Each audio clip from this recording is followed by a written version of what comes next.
Hello there, everyone. Welcome back to some more Let's Play Ogre Battle 64. In the last episode, we went to Ptia. I called it Pita. I called it Pita last episode. I thought it was P-I-T-A, like pita bread, which is delicious, especially when you put stew or soup in it. And it's called Ptia. I think the P is silent. The secluded land, which also secludes the P in the title. Well, we came over here to help free some of the central region from the demon's controls, supposedly, or those under its influence. And we defeated another member of the Caligulous Order, one of the named people in the Hugo people list, who had succumbed to the power of the dark side. I don't think he did, by the way, or the dark side, the infernal aura. I don't think he was necessarily consumed by it, but he was really obsessed with growing power, or gaining more of it. It looked like he was in control of his own thoughts, for example. So, it was interesting. We fought quite a few demons off, goblins actually for the most part, a few ogres, some Sartorises, and members of the Caligulous Order, Lotus's forces, which were still here. We met another knight, a black knight, who was a member of their order, who was not consumed by the power of the infernal aura, and promised to go back to Lotus and try to warn people about what was actually happening over here. I wish him luck. He is most likely just going to be killed in his attempt to do so. Well, unless, of course, which is what I think is happening, is that Richard and Baldwin are not necessarily working with the best interests of the entirety of the Lotus Empire in mind. And maybe this is just one branch of them who was sent over here, and there are other members of that religious institution who are not on board with what they are doing.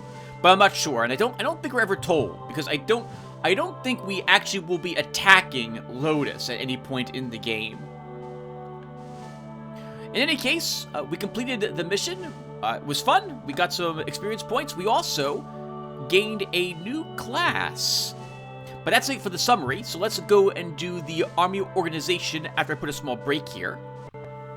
And we can take a look at that new class, because it required us promoting her to a squad leader. And I've done a little bit off screen in the meantime to make this episode a little faster for me on screen. First off, I have done the itemization for our army as I usually do off screen. So everyone's got their equipment again, which is to say at least 2 heal seeds. Everyone's got an Altar of Resurrection now, a Quit Gate, a heal pack, and an Angel Fruit in all their forces. We had Adora promoted to a princess at the last episode, and once she is promoted to unit leader, at that point everyone gains their extra attack. Jasper, the Ninja Master here, now gets 4 Rens in the front rank, 3 Ninja Art in the back. We get 3 heal pluses with Gemrock here. Fordham gets 4 slashes in the front, Trimus gets 3 pierces in the front. So much better. Much better. And for items, I don't really think we have too much to attach. Off screen, I sold almost everything that we don't need going forward. Extra battle fans, extra Kirikians, most of the extra named weapons that aren't better, I'm not going to equip them.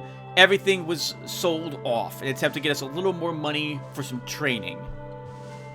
But I think we have the Ring of Eloquence, and that's it, right? We gave the special sword we got at the end of the last battle to Dio.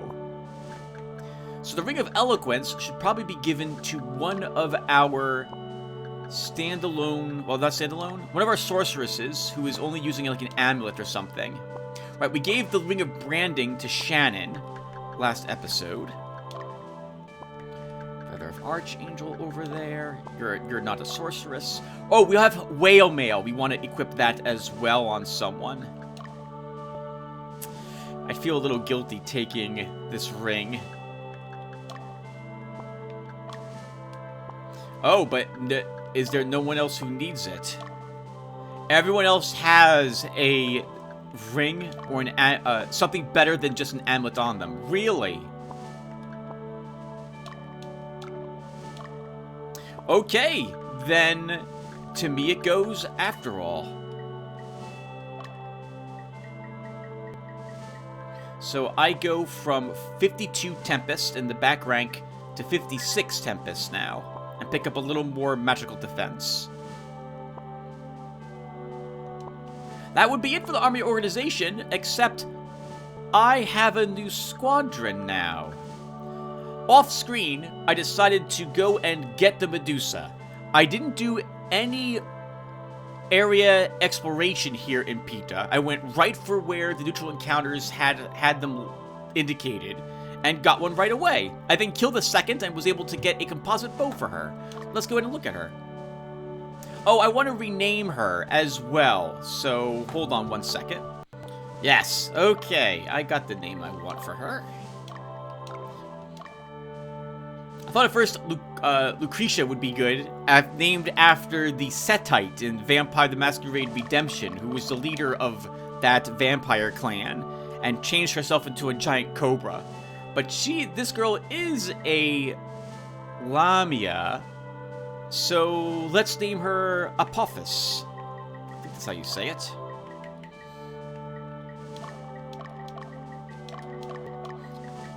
There we go. Very Egyptian looking to me. Okay. We have Ghidorah, our Quetzalcoatl, and it's supposed to be Yamata no Orochi, I believe is the name of the mentioned but not seen seven-headed, I'm going to get this wrong, Kaisu? From Godzilla. It's the giant monsters fighting each other type of shows I used to watch when I was a kid. And so, well, I'm keeping with the Godzilla or...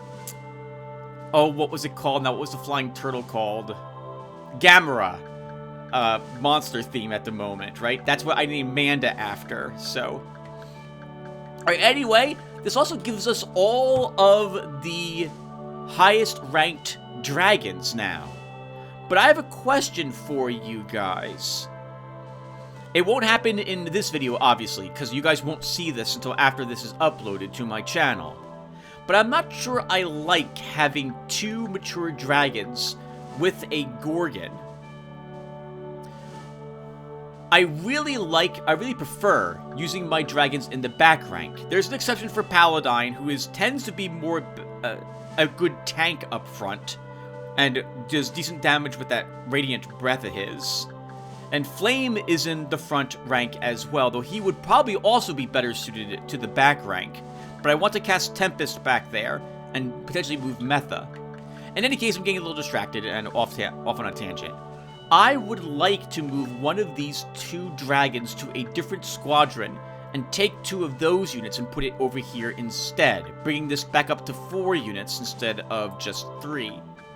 But I don't know what squadron I should do that with. If you guys have an idea as to which squadron would probably be best for that, let me know, and I will make it happen.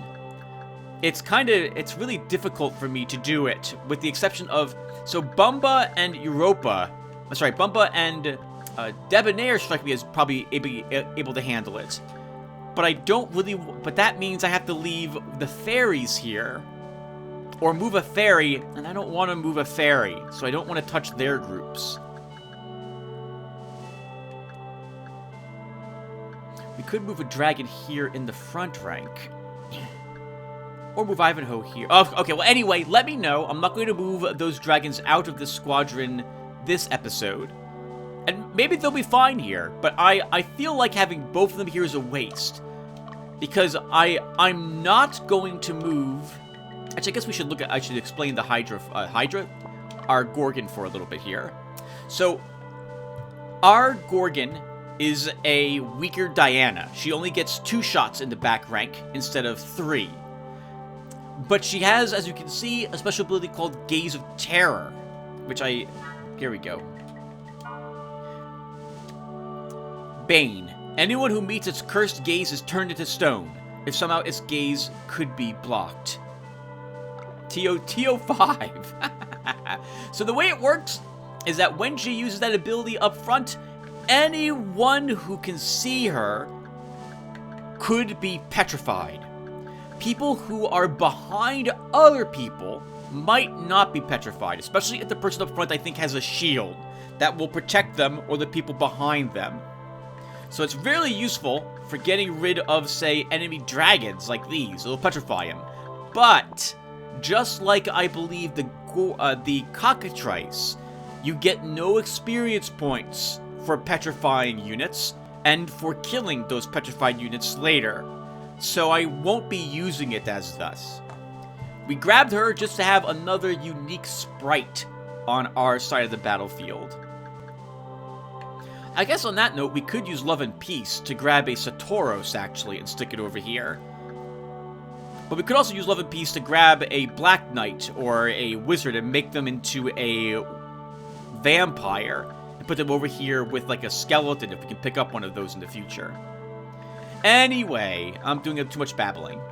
The plan will be to potentially move one of those dragons into a different group. I'm just not sure which group should get that dragon at the moment. Alright, that's it for the army organization. So when I come back, we'll go ahead and explore Ptia, the secluded land. So give me a few seconds.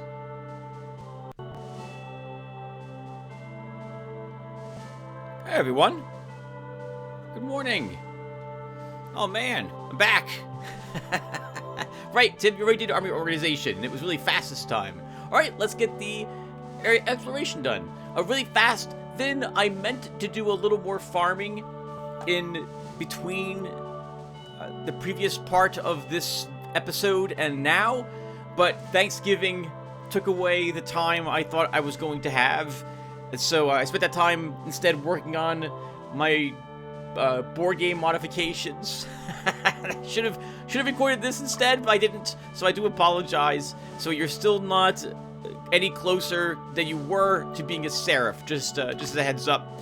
We'll hopefully have you be a Seraph at the end of the next mission, and if not, I'll go ahead and do some alignment farming for you off screen. We'll hunt down more cockatrice and kill them for those discipline scrolls. Anyway, hello everyone. Alright, let's go ahead and get this area exploration done. I don't have anyone written down who needs to be out here doing the area exploration, so... And because we don't need to really kill creatures out here, my plan will be to simply run around, visit all the cities with a single person, and look for any items that we might have missed, and then we are leaving.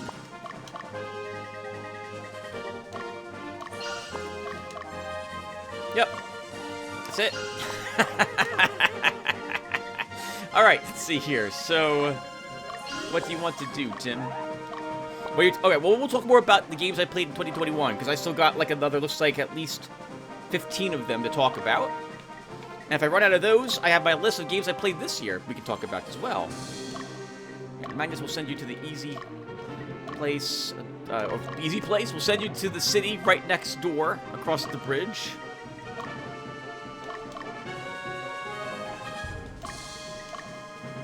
We'll talk about the random stuff after I've gotten people on their way to these various locales. Clifford. Let's see, is there a place down here? There is a place down there. Right, we avoided that place altogether because that was a neutral location. What do you guys think of my strategy of taking a neutral place, or not caring about one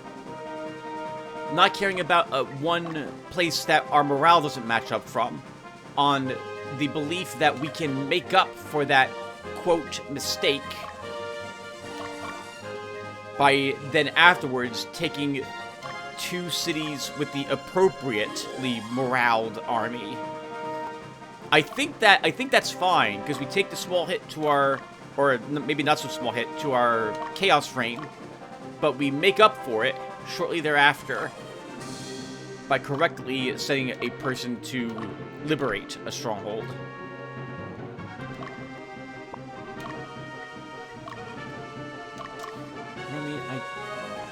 I don't know where to bring you. Let's have you go all the way down here, I guess.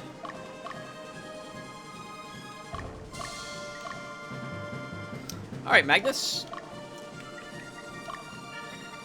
What's the name of this city? Okay, Peckrats. I thought it said Pickles. Which is a phenomenal name for a city. There should be a city called Pickles, but I don't think there is. Alright, let's head on in.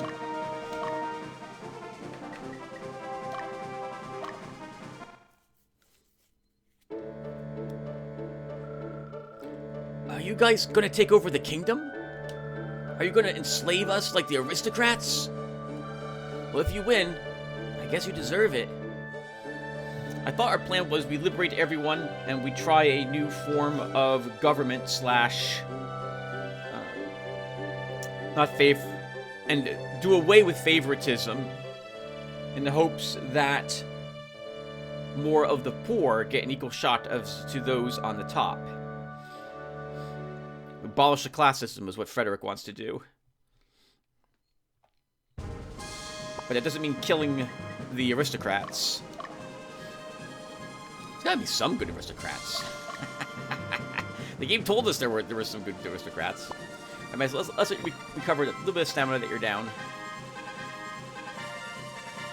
I think that's good. And then we start looking for items.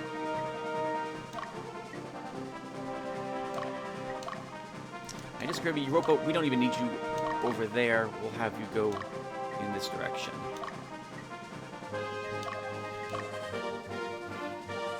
Alright, so, let's see. We're almost to where we need to be with Adora, so we'll let Adora visit the city, and then we'll talk about games. We've arrived at the destination. Ferg is the name of this place.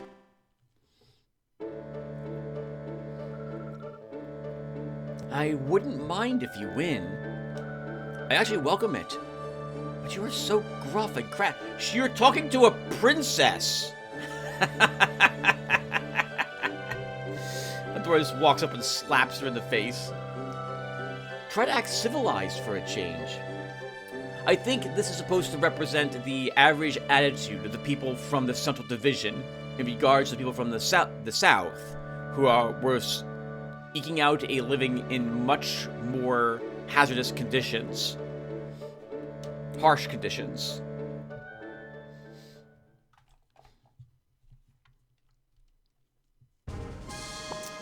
I'll let you recover a little bit of stamina. Alright guys, so what did I play in other games I played in 2021? I played a game called Psycho no Satoka, which we'll talk about after Dismas visits the city.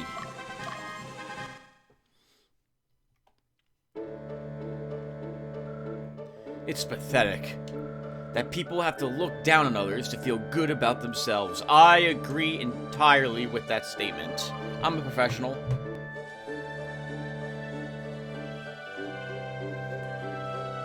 Aw, it's my niece. She sent me just a text that said hi. I will text her back after I am done with this and after I mute my phone. I'm a peasant, and I used to be a slave. I've always considered myself better than the slaves of Alba.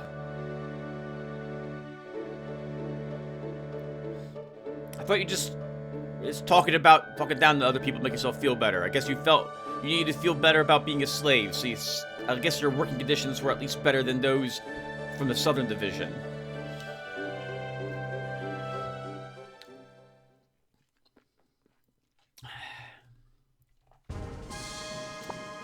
You stay there for a little bit and recover some stamina.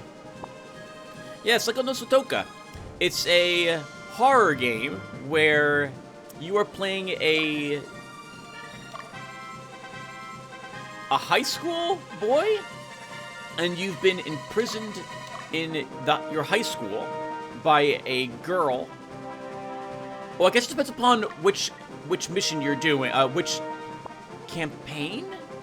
Which game difficulty you choose, since there's 3, and in one of them you're playing a boy that this one girl is obsessed with, and she imprisons you in the school, and then is trying to kill you.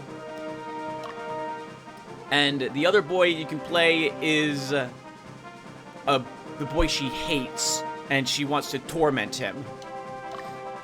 In either case, you run around the school trying to avoid this girl who's hunting for you and wants to kill you with a sharp knife.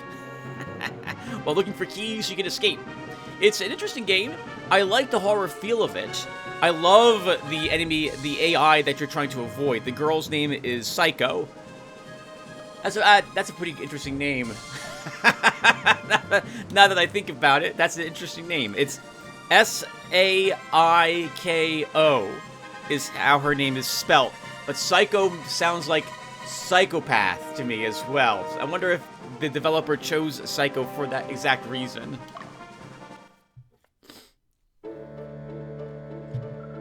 When I was attacked by the monsters, a knight from Lotus saved me. I never expected the enemy to save me. I'm very grateful for what he did. Yeah, he's here to... His faith, he doesn't agree with, I guess, all the teachings about just going after pure power and wanted to help those people defeat the demons. That's why he's back over in Lotus, or heading over there now to try to warn people about what the Caligula's Order is all about. Alright, Dora, you should be recovered. So we'll have you bounce back this way. And then... okay, that's good. Alright, so... any case, it's a game of, like, hide and seek. I only play the game on normal mode. And on normal, you can run just as fast as Psycho can chase you. So as long as you have a decent feeling for the layout of the school, she won't be able to catch you when she wants to kill you.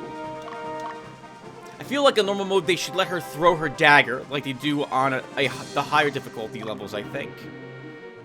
But I like the game. I love the setting. I absolutely adore Psycho. She is fantastic.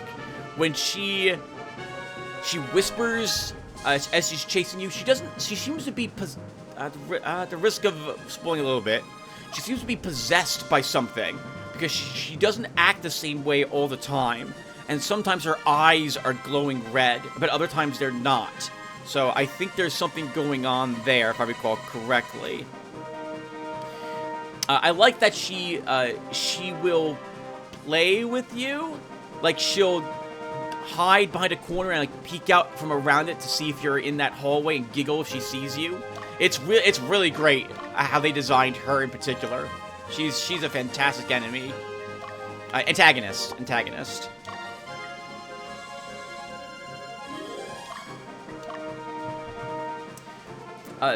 If I had... alright, so, yes, so in particular, I really like her. I like the theme. I thought they did a good job on the music as well. The harder difficulty levels are supposedly much harder than normal mode is as well. And the story mode itself is also tricky, given the new gameplay mechanics that are added into it. If I had something I disliked about the game, it's that the upgrades to it... Updates to it are very slow in arriving. I picked up the game last year on itch.io, and when it came out on Steam, I immediately grabbed it on Steam as well.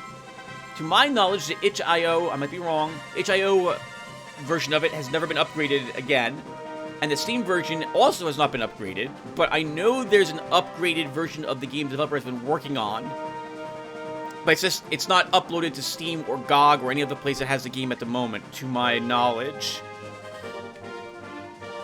So it's been a year, and the game has not seen any other updates. It isn't early access. So, on that note, normally I would say, yeah, I really like Psycho no Sotoka, but I have to give it like a 1 thumbs up, not 2. Only because I'm a little worried it will be stuck in early access forever and never see another update.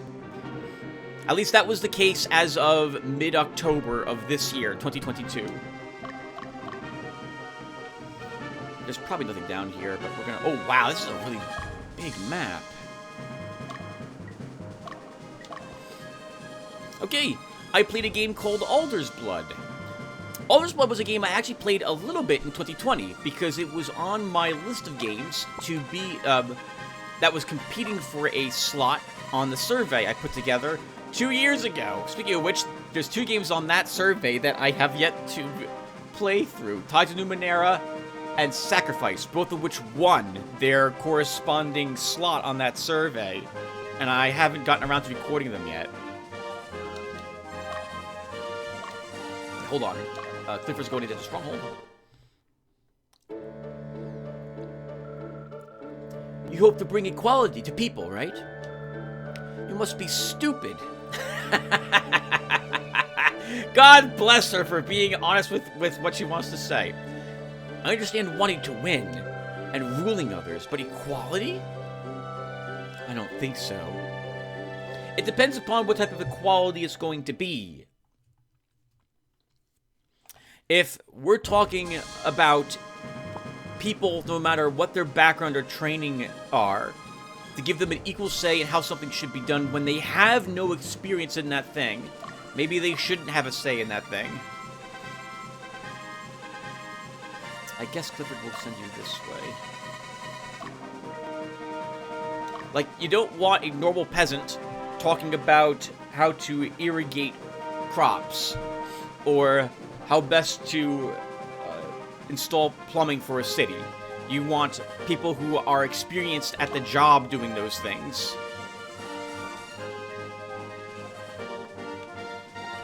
Hold on. Remy? Oh, no. Remy's still recovering. All right, everyone's running around getting tired. You're probably tired? Yep, let's let you rest. Once again, I do not think there's any combat in any of the cities, but just in case, I want to wait until everyone has their stamina recovered before I enter the city. Alright, Dora, we can have you rest up there. I'll just probably... Oh, no. We already entered that city with Clifferton. What about monsters are out here? We haven't seen anything yet. Dismiss, let's see. I want to explore all of these little areas in the forest first.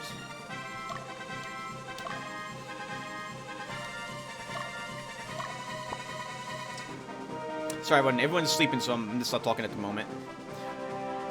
And Debonair, let's have you go into this city.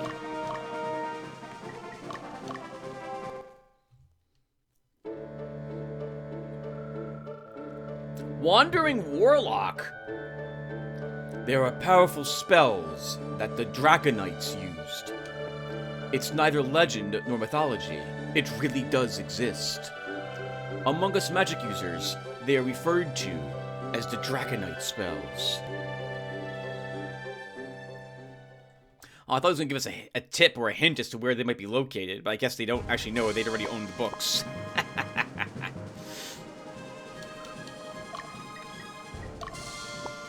Right. Alder's Blood is a resource management turn-based tactical game, a strategy game. Gameplay-wise, it's a bit like the new...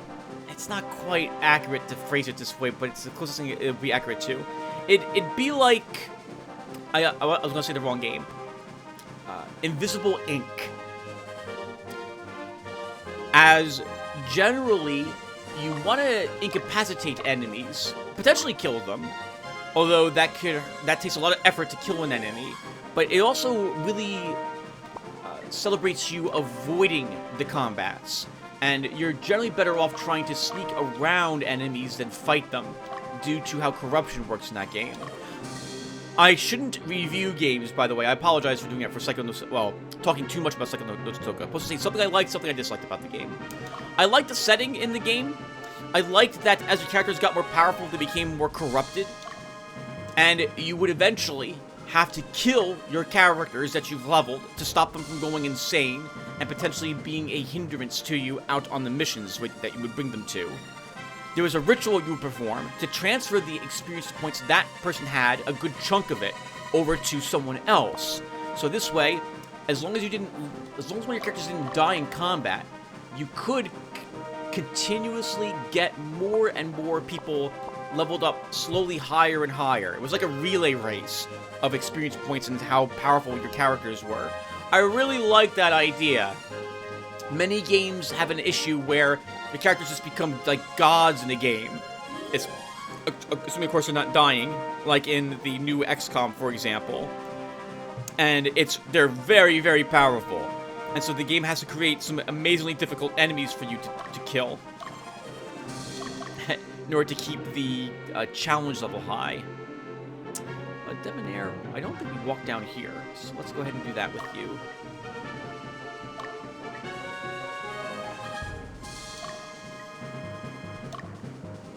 I liked the factions in that game performing work which was somewhat difficult depending upon the mission you did or the person you worked for, and I like the idea of the game.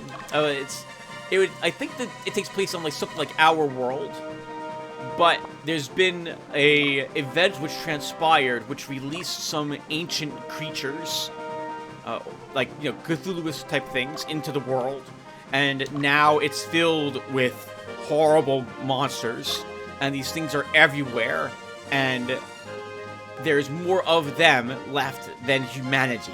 So humanity basically is not long to survive still, and relies on a very particular group of characters with a unique skill set, which is what your mercenary band consists of, to help deal with these creatures.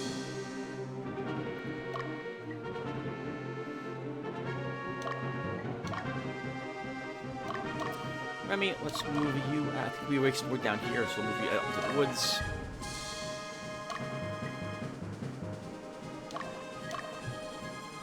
I didn't like... what didn't I like? Some of the game balancing was a bit odd, and the game was buggy. Sometimes your characters wouldn't have the right weapons equipped. Like, I couldn't swap their weapons. Resource gathering was rather easy. If you found a good location, you could just stay there for quite a long amount of time. There was like a corruption level which increased for every day that you increased, but it was very slight.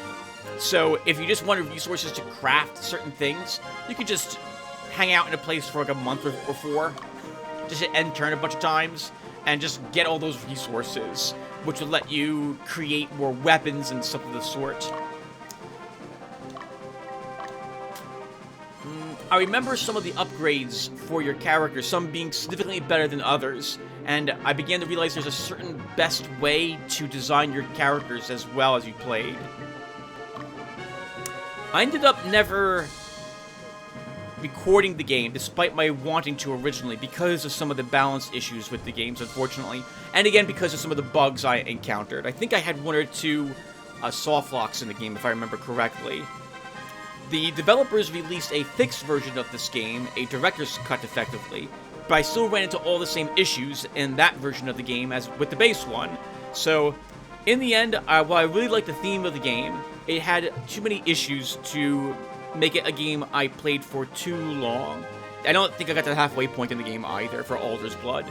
So I can give it 1 thumbs up.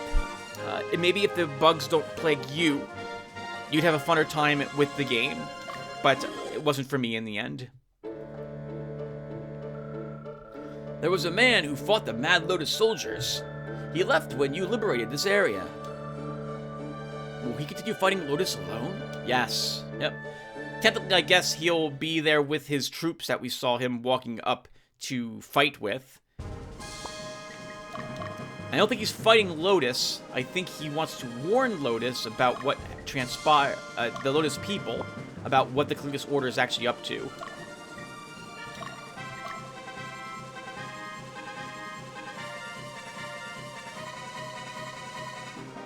Oh, Penelope. Okay, yep, there was someone who wasn't walking around. Let's have you... I thought I already did this. Maybe I didn't do this. Let's have you investigate those areas. Okay. I played a game called Breath Edge in 2021. Breath Edge is I think it's a crafting game of sorts, a survival game, where you are playing a character who is alone in like a escape pod or a small vessel in space, and all around you are other vessels and or asteroids or other places you can go to in order to gather resources and try to survive. I think later on you're able to repair your ship entirely and then leave, and the game becomes something a little different later on as well. And hold on, let's go into this place with Astrid.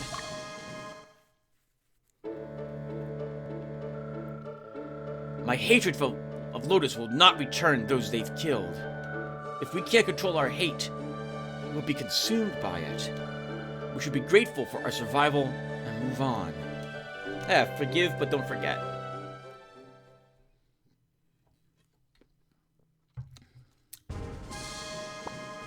Recover a little bit of your stamina, Astrid. This is incredible. Watch it be like a heal leaf. Oh, poison protection. I don't know if incredible. It's useful. That's plus Constitution? Endurance? What's the stat line these people have again? It's Vit. It's plus Vitality. Alright, Astrid, we can probably now move you out. I think we already popped up here in the last mission, but we'll do this again. Alright, now we're just looking... Actually, there's one more city we want to walk into with Debonair down there. Otherwise, though, now it's just looking for any items we might have missed, like that one racer. Right, so I didn't play it for very long. The game has a certain quirky type of humor to it, and I don't like it. I got tired of the narrator, and I got tired of the humor almost immediately. And after about, I think, like 40 minutes, I was like, I can't stand this, I'm done. It's got that, what's the game called? Borderlands type of humor to it. And I don't like I don't like the Borderlands type of humor. It's a bit too silly for me. I guess I'll quickly say when it comes to Borderlands, I've beaten Borderlands 2 easily like 30 times with different characters. I love the gameplay for that. But I would, after the first time through, I just disabled the narration entirely, and I didn't care about the plot or story, anything like that. I was like, this is a bit silly. This is more than a little silly. Oh, a wild ogre's. Wait. A wild. We're not in Ptia. Okay. There's Gorgons here too? Wait, are we in Ptia? We are in Ptia. You are in Ptia, Tim. Oh my god. Right. Sorry, I had a moment there. I forgot that off screen. I grabbed a Gorgon from here before I recorded, before I did the army organization. Right. Right, because what just happened was something I didn't think would happen during the game. I didn't think I'd get lucky enough to find a Gorgon. Oh my god, they drop love and pieces?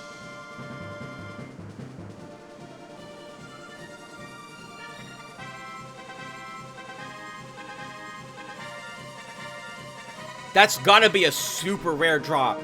That now changes a lot. Well, not a lot, but that allows us now to get 2 enemy units into our armies. And that potentially lets us shift around the dragons a bit, if I want.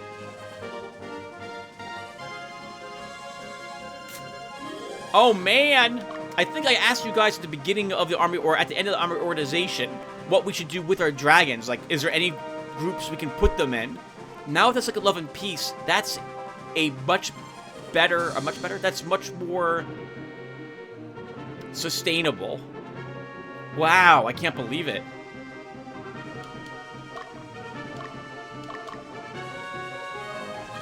Just pop on down there, and then I guess go up here. Clifford, you can get some rest. Europia. I think we've explored everything. Or we're getting very close to that. Let's have you go here. We should check that riverbank as well. Remy?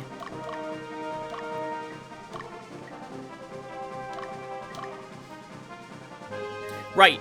So, for Breath Edge, I really didn't like, once again, any of the story for it. I didn't like the humor.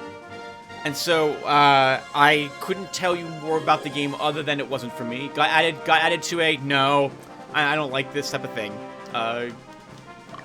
Category, Steam list, and that's it. There it will sit for the rest of the time I own it. I played a game called Glaucoma in 2021. Glaucoma is a first-person shooter that has a supposedly well, see, when I add a word like that, you already know that this didn't work out well for me. That supposedly looks great. Fantastic sound effects with it as well. And the gameplay I've heard is like Doom? The original Doom or something like that. I can't remember exactly what. It's got quite a bit of praise. And when I played it, I had awful FOV issues. So I think some of those Steam reviews must have been purchased. It was if the camera or my character's eyes were at the very front of the gun he was wielding. And I couldn't stand it. It made it very difficult for you to target anything. And when you move, there's a lot of camera shaking as you are moving around, and I found it unplayable. So I liked the setting, but I disliked the gameplay intensely. After I remember trying to fix it by going into the game files and like trying to use a different type of renderer, trying to fix some numbers in one of the configuration files, trying to tweak my graphics card settings, and in the end, no, I just couldn't get it to look decent, so couldn't recommend Glaucoma. 2 thumbs down for me.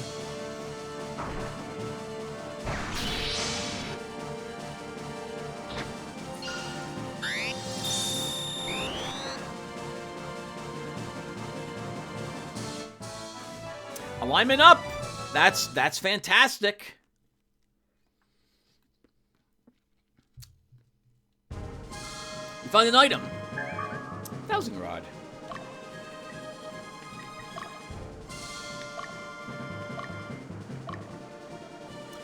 Oh, Vin, you're lawful.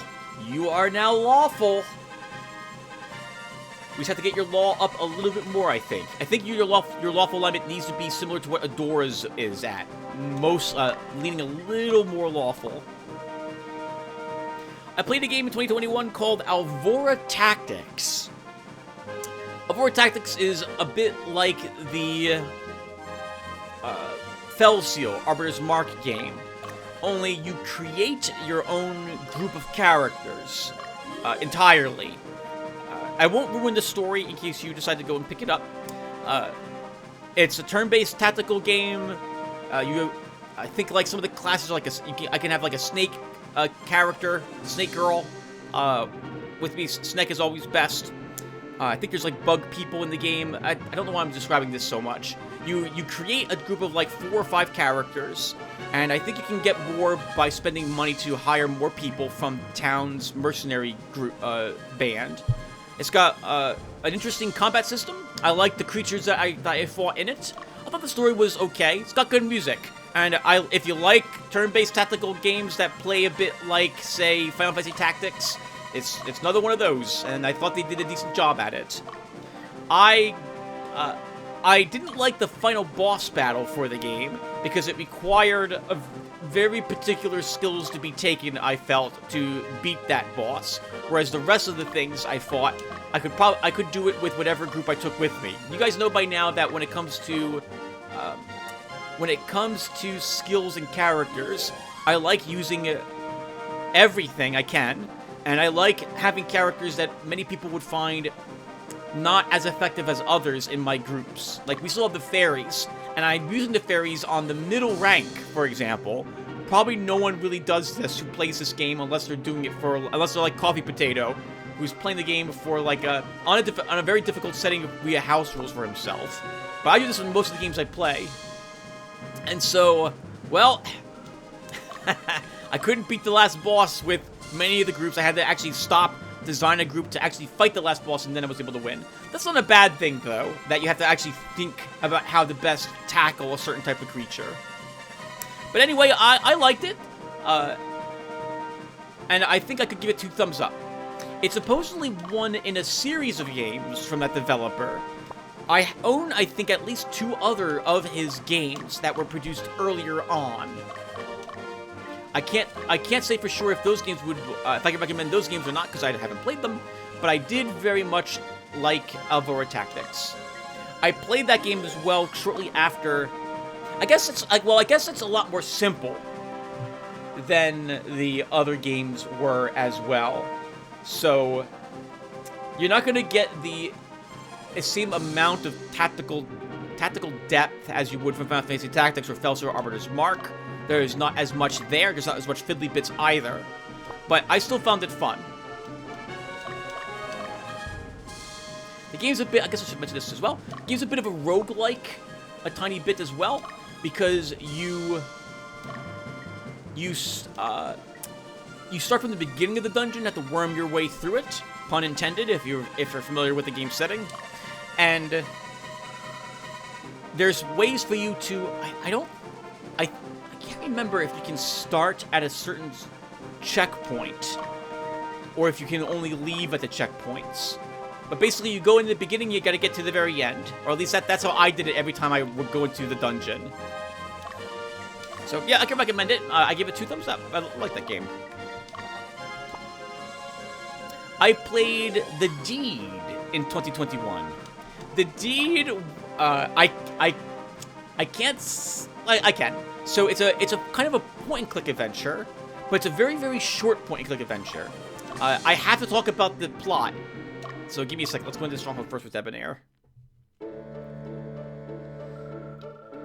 I hate that Lotus is forcing us to change our religious beliefs. Yes. Yes, I would too. Yep. They believe that their god is the one true god, right? If we can find common ground and accept our differences, we should be able to coexist. I agree. Yep.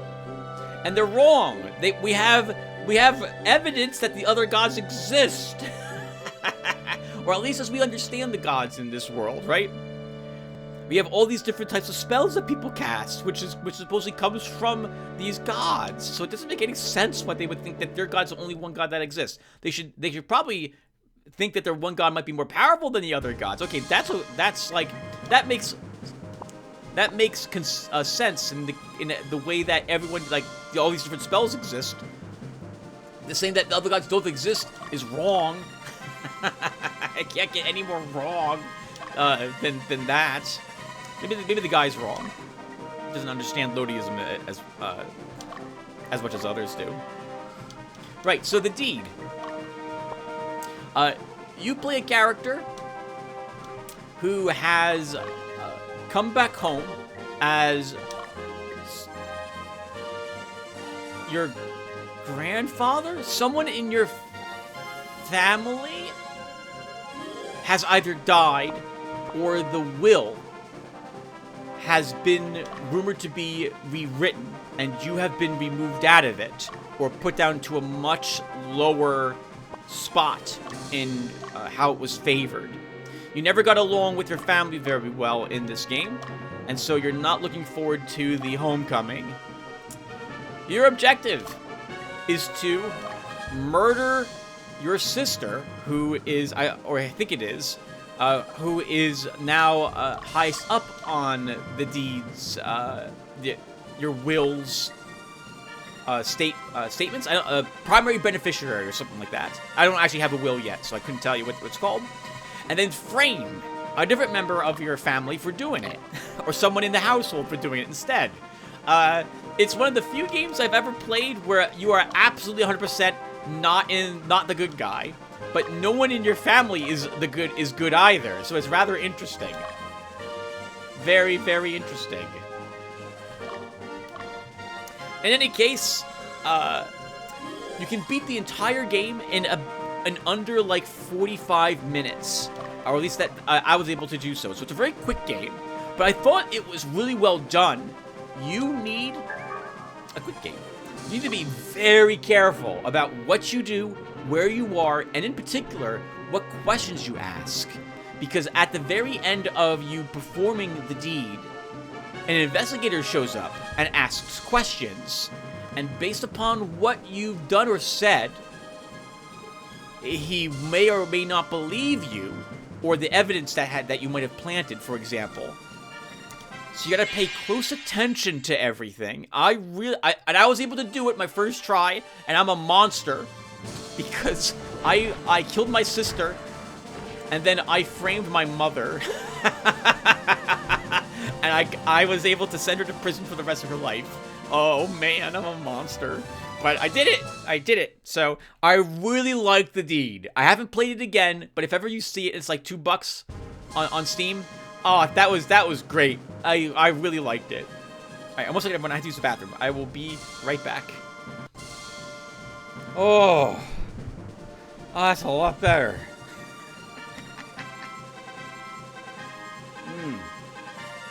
No one wants to hear you talk about that topic, Tim. Let's move on. Alright, so Europa.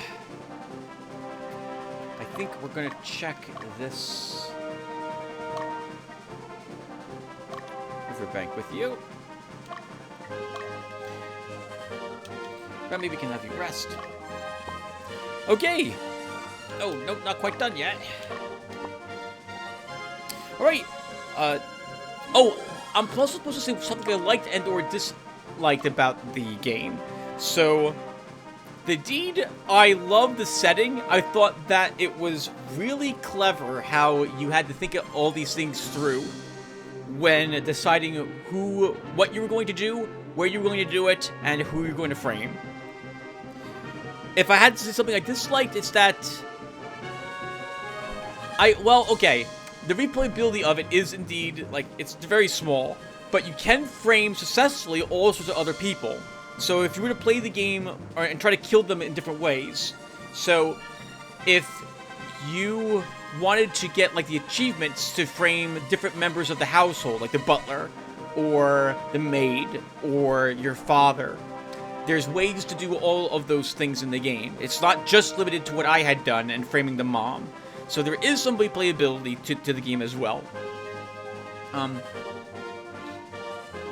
guess it's just short. But on that same note, it doesn't weigh out. It's not really a negative in this case, and I can't think of anything I disliked about the game. Although I didn't play the game again after beating it once. So I think it's also because I'm a little nervous I'll mess it up. I don't want to lose. My record in that game is undefeated so far. Successfully killed my sister and blamed my mother. So I don't want to mess it up and get caught doing the deed. So thus I have not played the game again.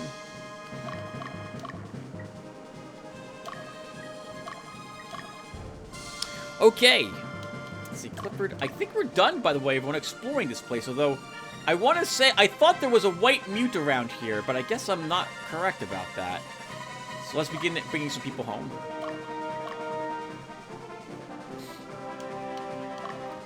Astrid, I guess we'll keep you out here just a bit longer. I've already explored this forest, I know, but I want to see if I can maybe get lucky enough to kill another Gorgon.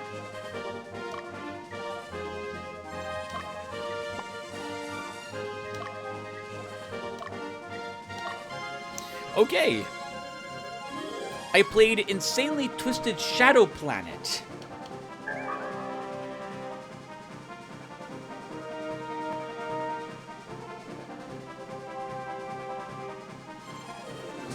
Oh my god, that book is not a book I thought was in this mission, and definitely not here. Oh my god, I am so glad that I more thoroughly explored this place.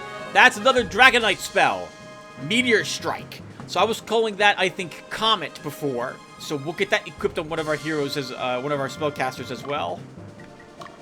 Okay, now I am done. There's only one Dragonite book to my recollection in each location if there's a Dragonite book in that location. So there's not going to be another one of them for us to find.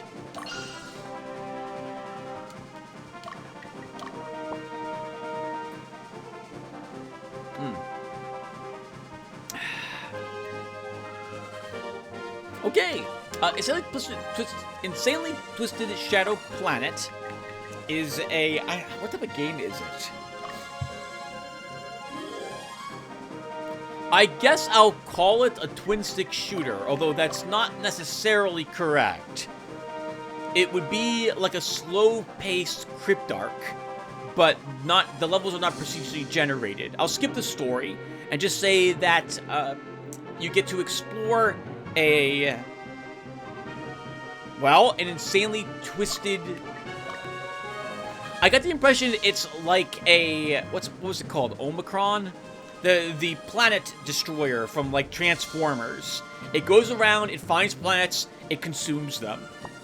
And so you're playing an alien who goes into that thing and attempts to stop it from destroying your own planet as it arrives and begins attacking it, or something similar to that effect. The gameplay is really good.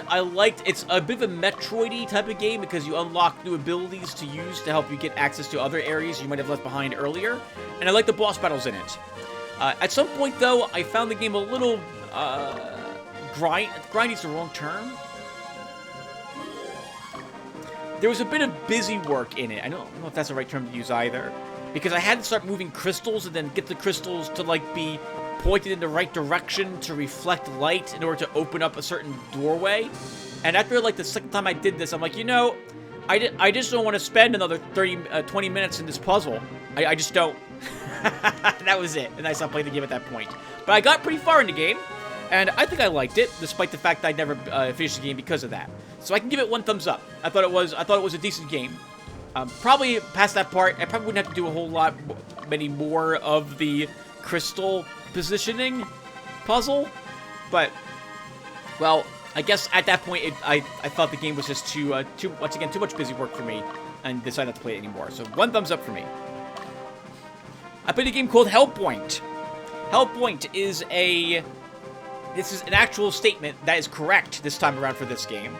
It is a Souls-like game, like literally. It is Dark Souls in space, and you're dealing with a Doom situation where the scientists there have done something.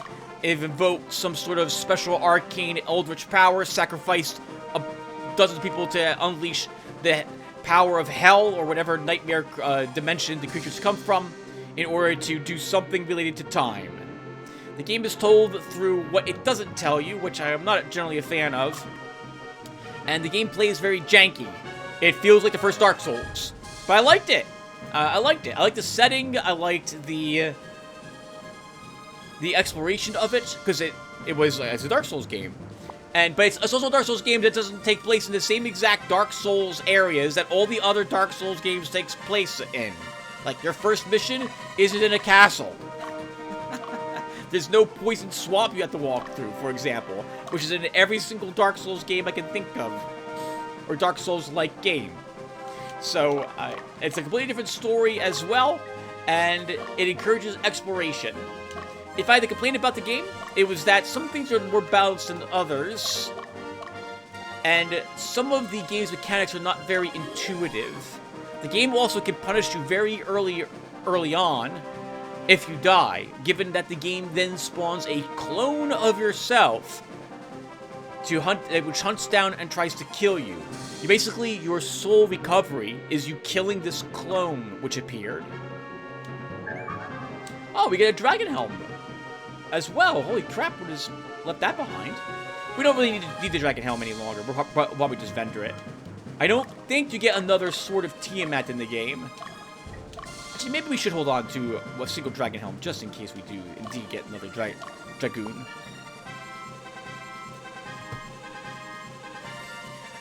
Some of the jumping is also a bit odd in the game, because it's a bit platformy in a spot or three. And that's not fun. If you have to try to judge where you're going to jump without anything to help guide you.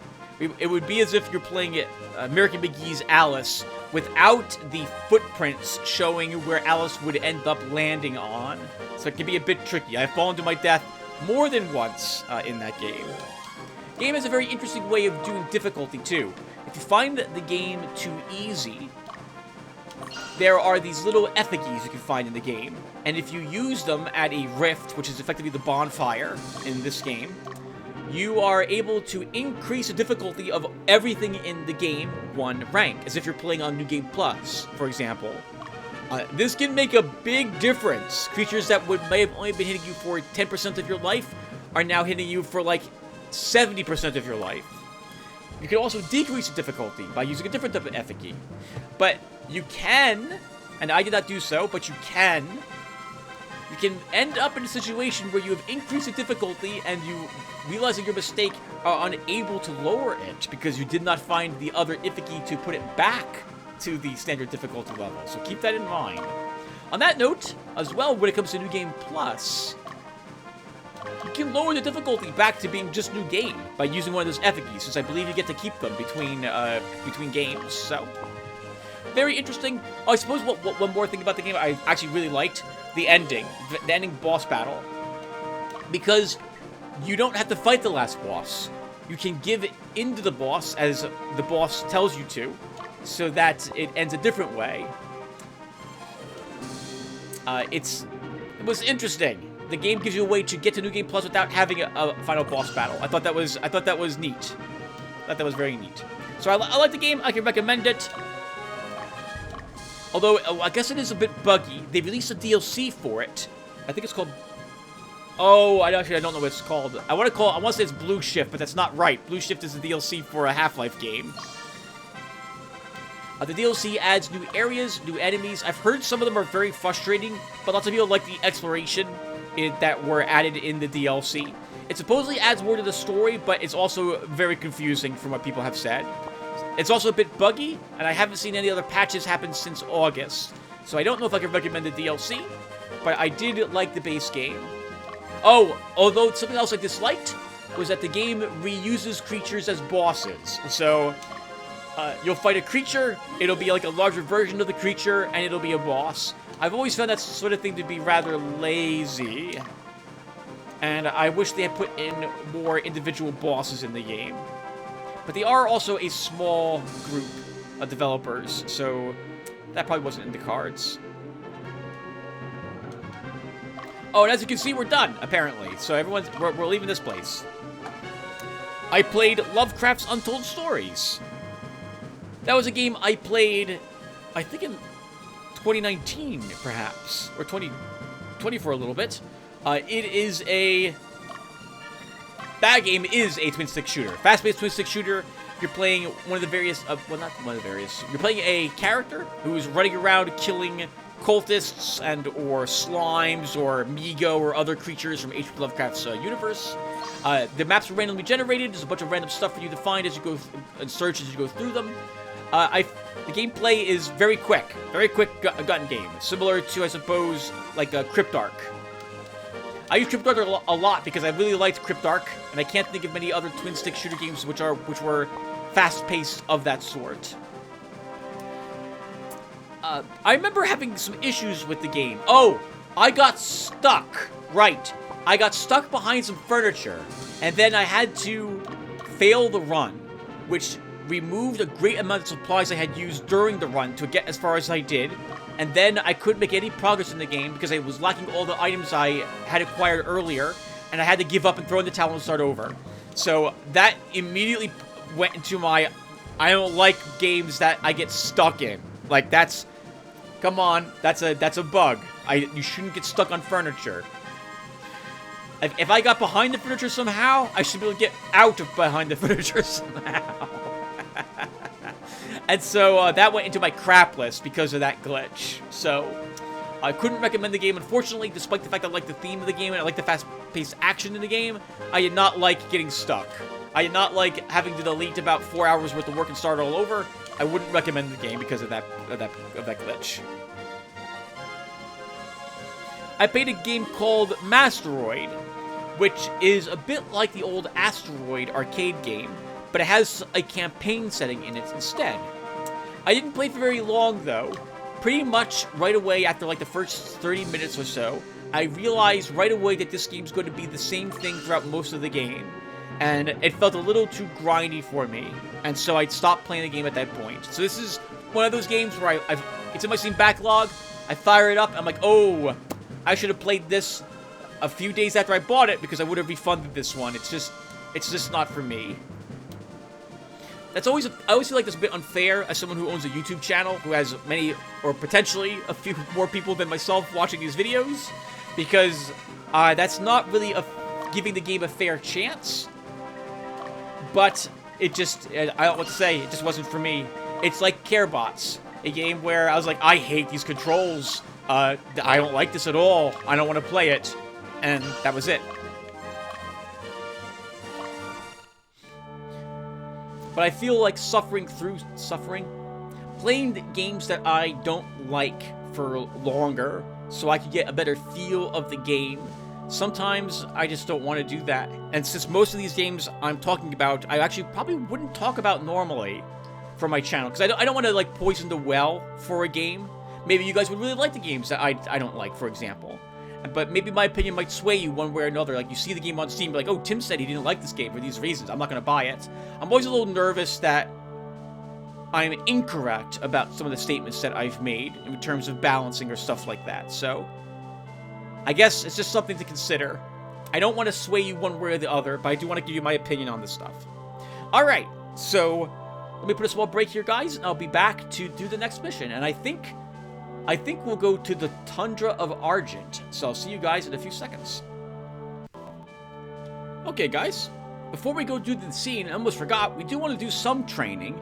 There's not much training we're going to do today, just 3 groups according to my notes, but we'll want to get it done.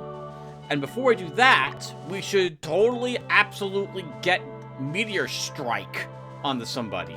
So I'm going to equip it onto Tracy, who's part of Bruno's group. As I mentioned before, I feel a little too guilty adding one of these books to a group that has 2 mages in it. We could add both Comet and Tempest, for example, to Elijah and Charlotte. And they would get 4 attacks against every enemy unit in the enemy squadron. Very, very strong. But I like their combo spell, which attacks everything and potentially paralyzes it, right? They use the volcano together. In any case, I like getting my Draconite books when I played this game many years ago onto a singular spellcaster who is in a unit that doesn't have any more than 1 spellcaster in it. So, Lotaeri has, as you know, Tempest. Tracy's going to have Meteor Strike.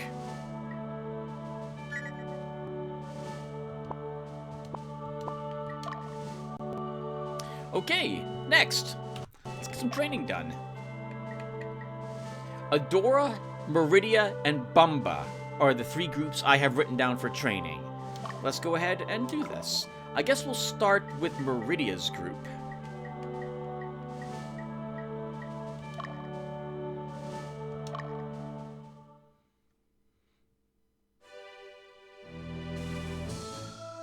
Hi there! Oh, so on your way back from a battle? Aren't you tired? Well, if that's what you want. Hopefully she's in the upper right-hand corner, not the upper left-hand corner. Oh, she's in the middle. Okay, interesting. Tough group. That witch in the back will incapacitate some of our, one of our AoE spellcasters. And those pumpkinheads will eventually let them kill us. Oh, okay, well, they're just like that. They've lost a huge threat because that knight's destroyed.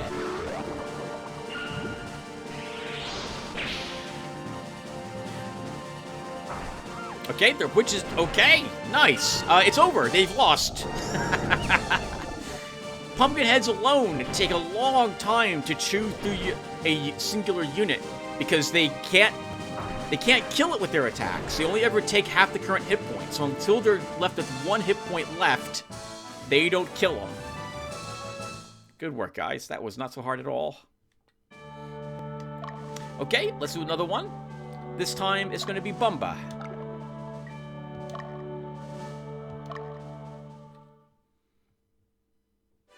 Ooh, is that a Seraph? Our goal is to grow in both mind and body. It's against our will to fight, but if it promotes growth, we accept your challenge. I have not fought a Seraph in an age, guys, so this will be our first Seraph together. I hope she's not so strong back there. Guess we'll find out. This is actually a really difficult group to fight. Especially when they crit us like that. Oh, God! It attacks everything! Oh, well, we lost this fight. We lost this fight. That was 2,000 goth we could have spent on something different.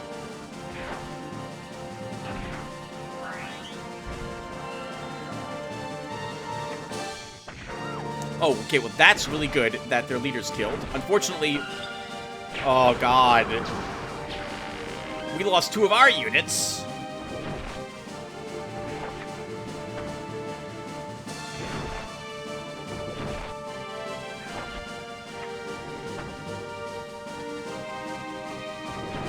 God, this is close. I don't think we're winning this fight, though. I think they're winning this fight.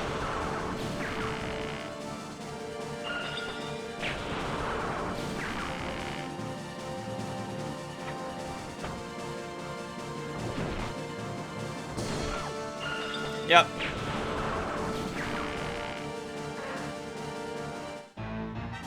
Oh, that's rough. 2,100 goth worth of rough. We're gonna keep it. Let's try another fight here. That also means I need to train Bumba again, so we gotta go and either do this again with them and hope for a different group, or we're going someplace else. Let's use Adora here next. Actually, that's not that expensive. We'll use Bumba then, in the hopes that it's a easier fight than the last one he tried. Our goal is... Okay, we've already read this. These are all Seraphs again, I think.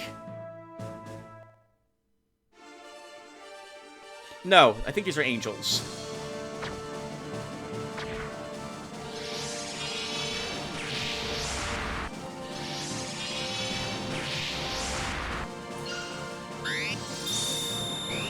Angels, yep. I hate that you hurt her, because that means I need to focus... yeah, she's gonna use the Bless on herself.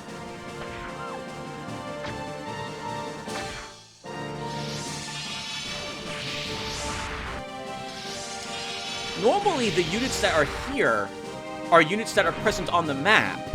So, but I don't remember seeing any Angels present here.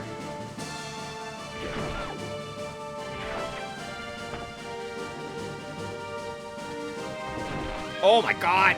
Good work, Bumba.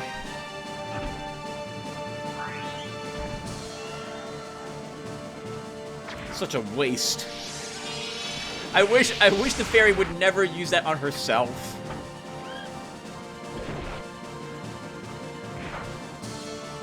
This Angel, my goodness, she's fantastic. Wish we could use love and peace on her. She's blocking everything.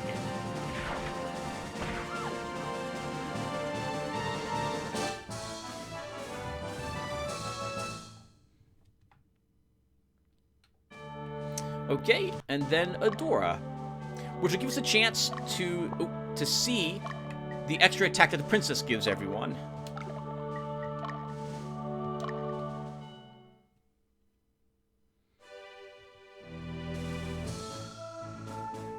Alright, we've already read this garbage.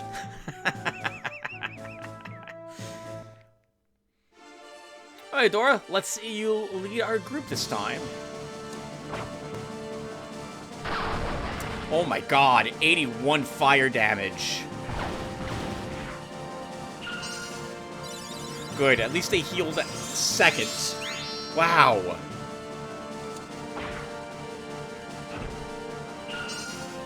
Oh, right, we have a healer too, thank goodness.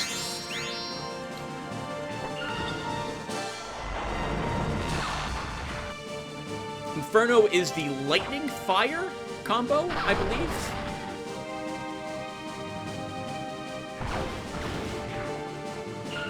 God, so much damage on that side.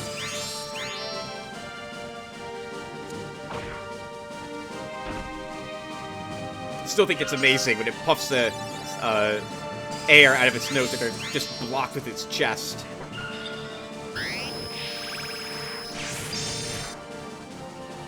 Ooh, that was a very nice atmosphere. Oh, good God, Fordham! That was incredible!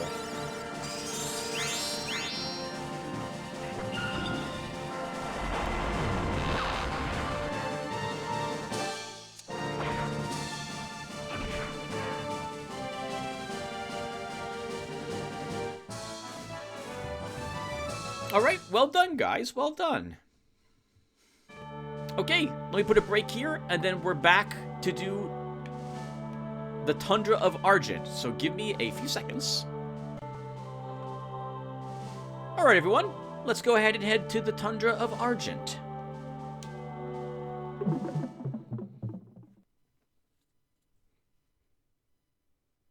Scene 33. The Lord of Remus Keep.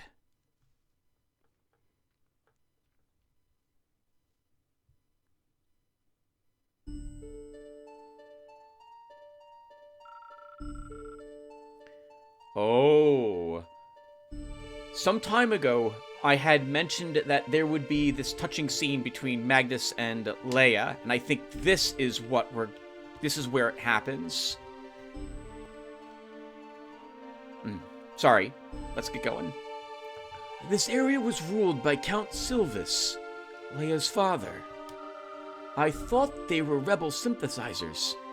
I don't know why that changed. I'm not sure who's ruling now, but they're obviously not friendly. Now, look at this.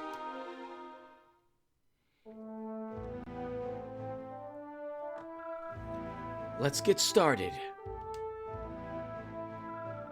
We will make Tesla our headquarters for this campaign.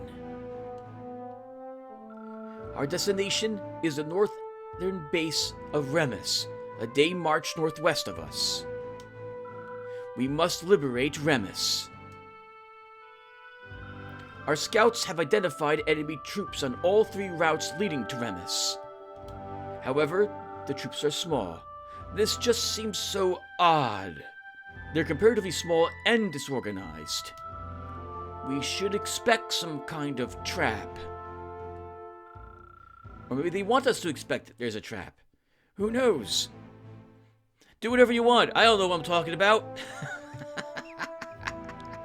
Well, Magnus, we really don't need you to do anything else but show us if there's any neutral cities here and where the enemy HQ is. Everything else, we handle this exactly the same as we handled every single other one of these. All towns get liberated, preferably, indeed, liberated, not captured. We defeat all enemies before we take on the HQ. This, for some reason, I remember one of these missions where whenever we, free its city, we get spawns. And I remember one of these missions where, there's angels or something waiting in the mountaintops. So maybe this is that mission.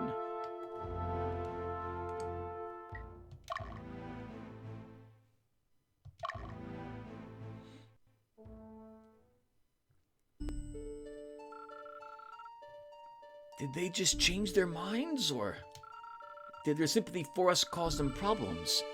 Things don't look so good.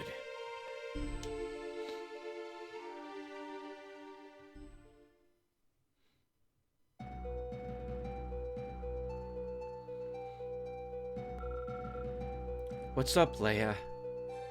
Are you okay? Magnus should just have approached with "Are you okay?" because we had the choice of fighting our father, and we didn't take it.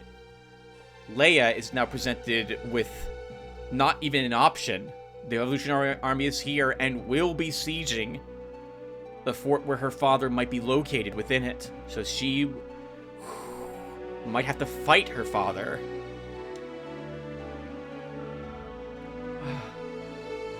I have a question. Magnus, how did you feel before you fought against your father? We did fight our father once, right? We defeated him, but we didn't kill him.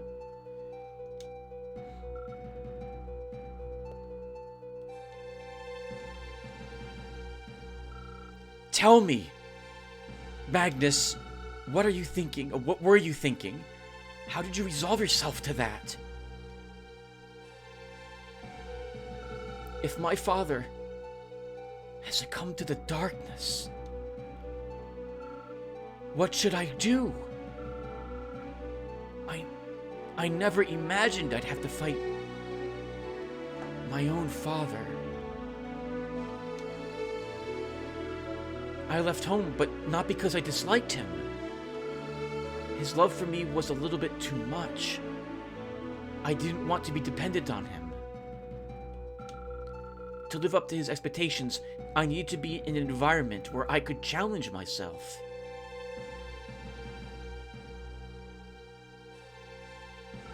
Magnus, please tell me what to do.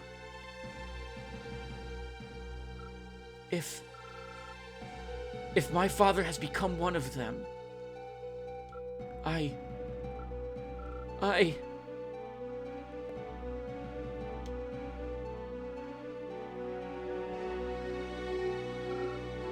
Leia.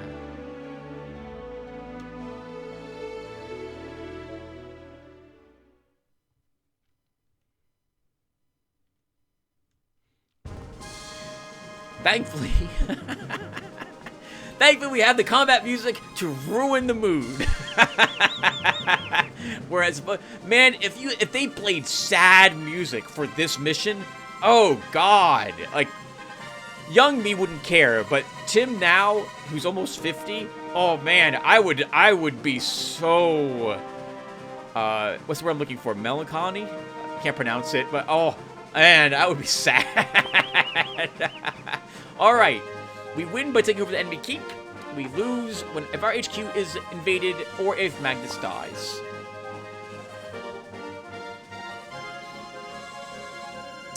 Alright, so let's go ahead and dispatch the folks that we're using today. So that's going to be Penelope, Bruno, Belduke, which means Leia's here, Debonair,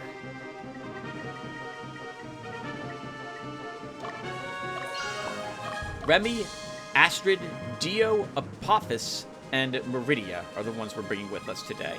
Let's see. I have to go in order. Remy's next. I have a spreadsheet in front of me where I always put down the people who need or I'm intending to bring with me on that spreadsheet. And if I don't deploy them in the order they're listed, I'll be confused, because then I'll be looking for someone who I might have forgotten, or is already deployed, and I'll lose my spot on this list. You guys will get a chance to see how well our Medusa unit works as well. We'll also get a chance to see Comet used out here as well. That's nice, because Bruno was written on this list before I did the area investigation, so it turned out to be a lucky find, that meteor strike.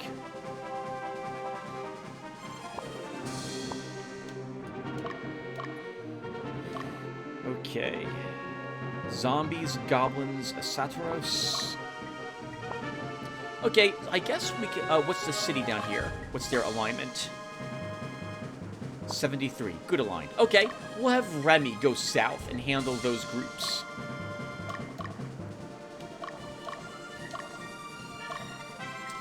Since Remy is fighting undead...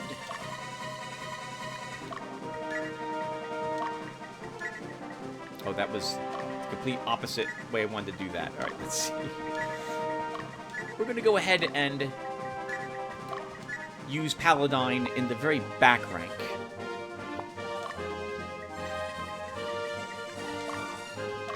And Remy, you'll move up here and hold that side of the bridge. We have Kashim advancing toward us. Oh, more undead. Oh, crap. Lots of undead in this mission. Remy, you would be good here, too. You might be better here to permanently down some of these undead.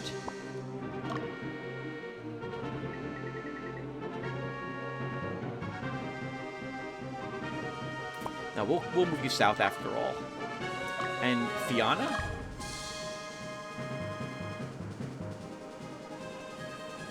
Well, that's a thing.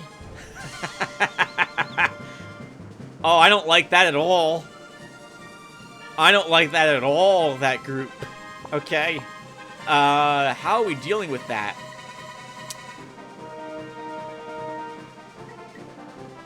Alright. Let's have Astrid.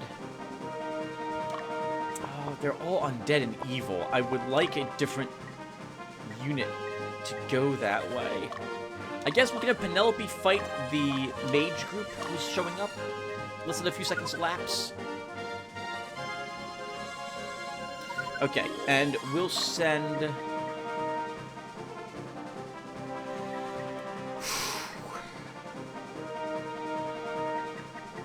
We'll send Belduke against the witch. Okay, what's the alignment of this town? 35. So we needed a chaotic group to head up there. So we'll send Bruno up in that direction. So I guess, Bruno, we'll just have you walk directly towards the city. You should probably still take the roads.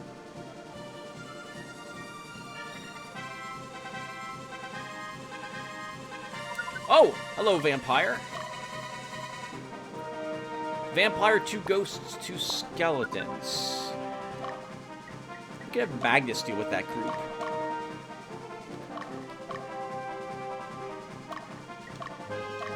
Bruno, we'll just have you wait till Magnus takes the lead.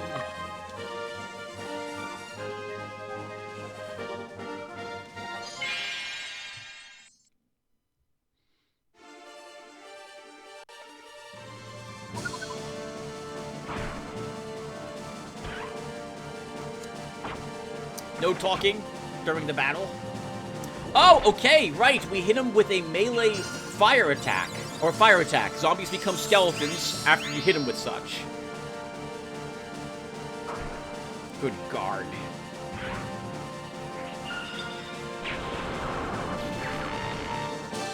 That's quite a bit of damage. 66 damage?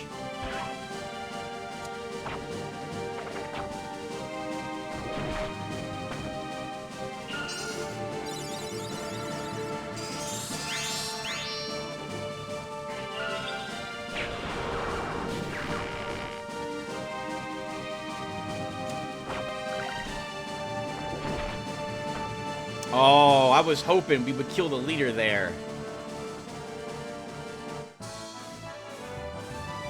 So that should cause them to flee back to the city. And we'll do the same with Penelope.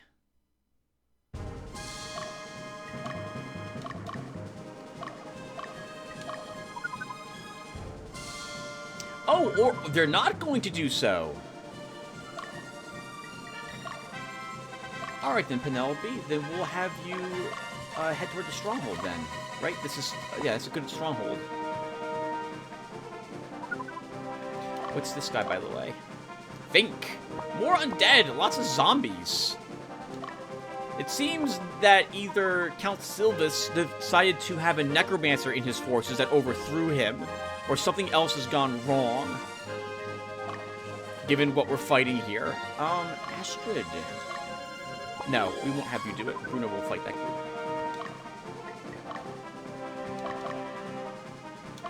He'll do so indirectly by attacking the stronghold.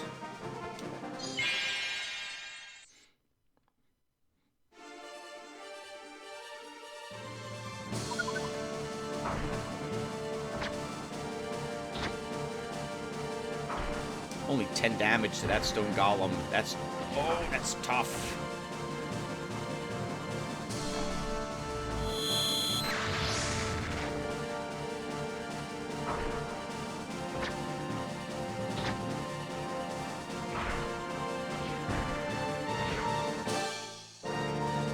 I don't want to use Lampedras yet. I would like to wait to do so. Darn it. I was hoping we would kill one of them with that Divine Breath. Only 20 damage also. Man, Paladine's just not pulling his weight. He's got a lot of weight too, so I don't know if I agree with this. Let's go ahead. I guess we'll leave him back there, though. Let's use a heal seed. Or heal leaf. Actually, we need a heal seed. Okay, so let's heal leaf here. Count 2 seconds, and then we'll use another one. 1, 2.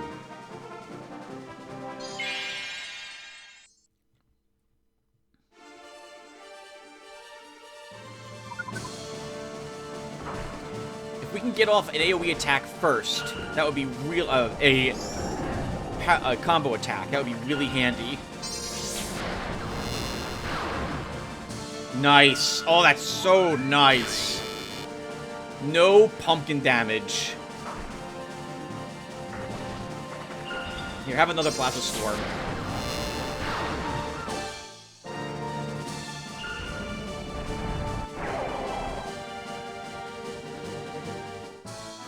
Well done, Belduke. Well done. No damage taken. That's fantastic. Good tactical choice there, Tim. But now I don't want you fighting that group. I want Penelope fighting that group. So I'm going to move you back this way. Remy, I can have you use a heal seed here.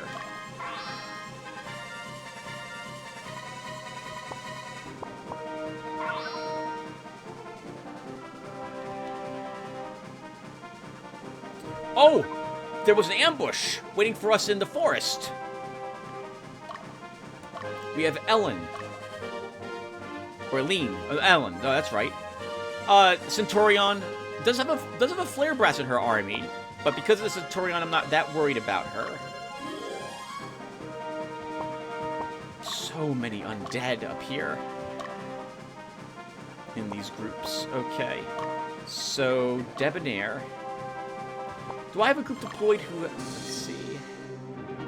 I don't think any of these groups have... I don't think any of these groups have a holy sword with them.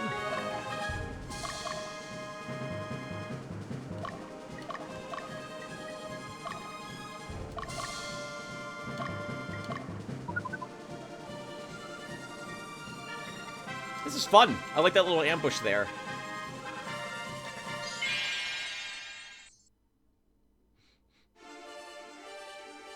This again. Oh, I did leave my people wounded. I think we'll be okay.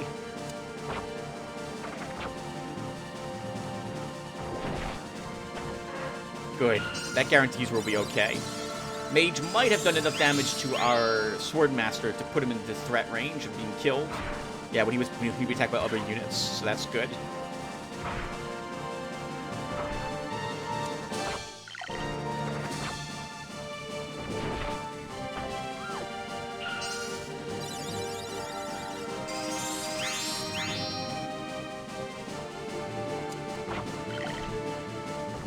Oh, I didn't think we'd actually wipe them out, too.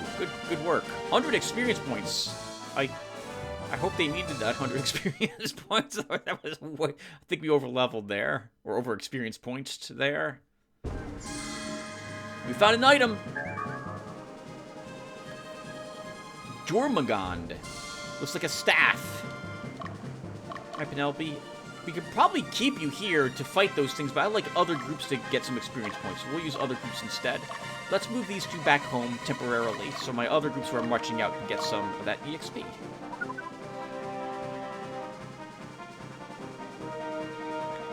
In the meantime, Dio will send you up there.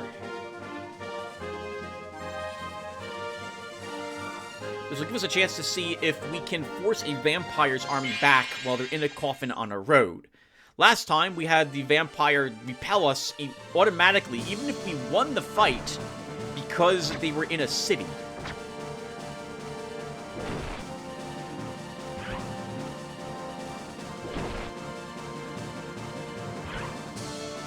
Good guards there, guys.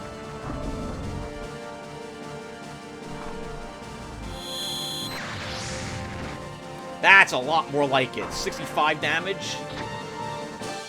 It's a lot more like it.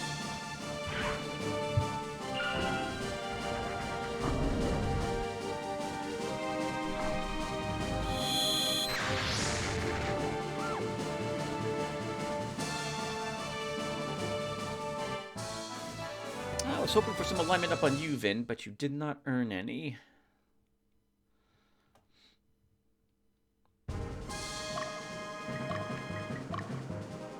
How hurt are my people? I think we do need another heal seed here for Avalis. And I'm going to go ahead and change the formation just a tad. And then we keep attacking.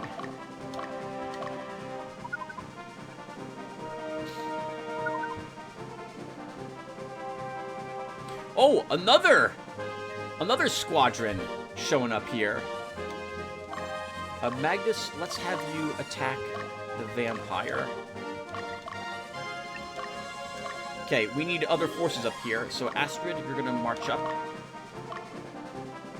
I guess we'll just have you go to the stronghold like Bruno was doing. What do we have here? That, and it's a Centurion unit. They're going to be weaker than anything else I can think of at this point in the game. Except for that, 1 Black Knight and 4 Ghosts. Annoying fight, but one we can absolutely handle.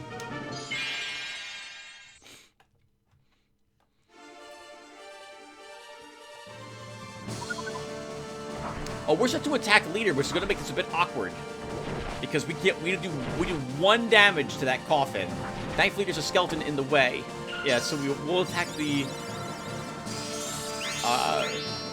we'll attack other units. We're attacking autonomously at the moment.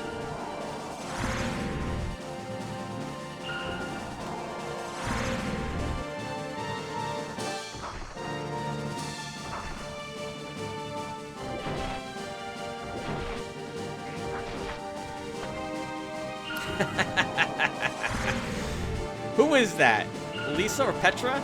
Attacking the coffin with her arrows. I mean, that's not going to do very much.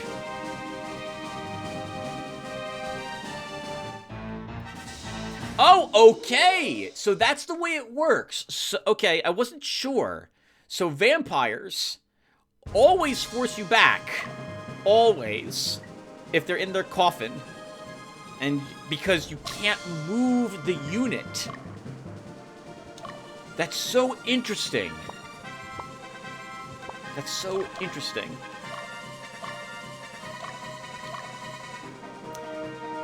And it just occurs to me, we do have some love and pieces. There's nothing there I want in my armies, though. I think, given the army composition, there's nothing here I want to charm. They're all being led by mages or something like that, but their units are all either goblins, ghosts, or skeletons. Like, they're undead.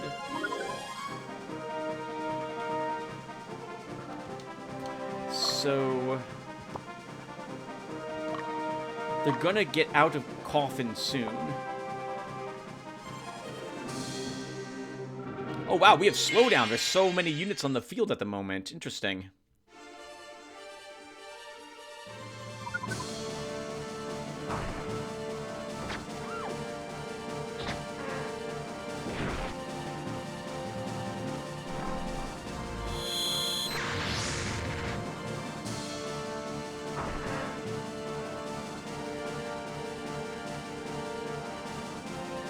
Yes! Oh, congratulations, Vin. Didn't have to farm a cockatrice after all. I like your double wings. We found an item. Bloody Cleaver. Okay, nice. Holy crap, Vin. Congratulations. All right. Now we want to move Paladine back up front.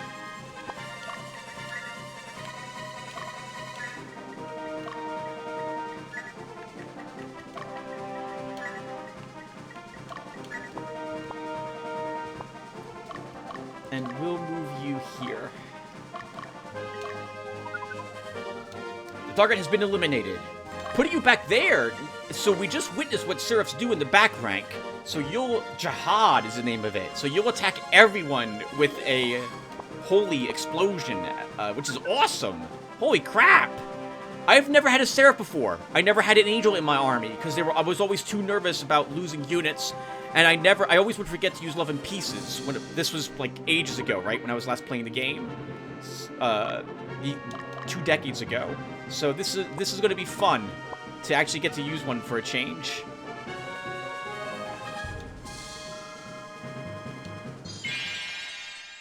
And we get to see... no, we don't. This is not Meteor Strike. Bruno has that.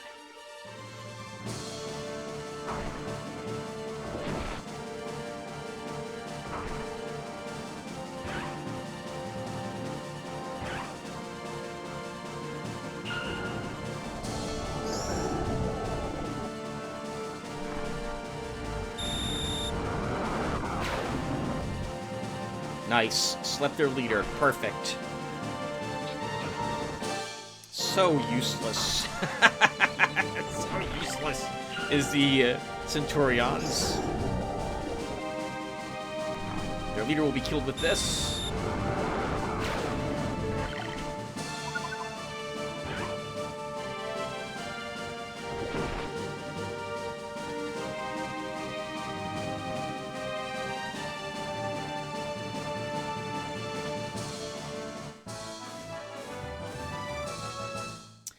And I think we're going to use quit gates every time one of these units defeats an enemy leader and sends it packing.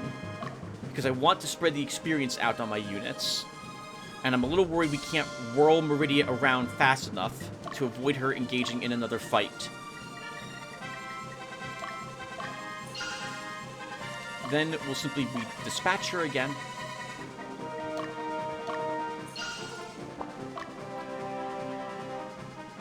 And that will be good.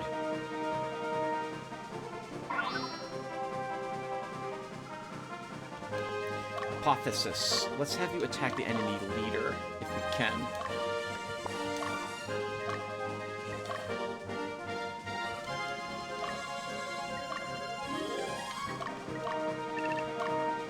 I'm guessing that we'll see one more Centurion group show up as we approach the other city. Oh crap, what the heck? I wasn't even paying attention to Magnus's group. We're fighting something over here.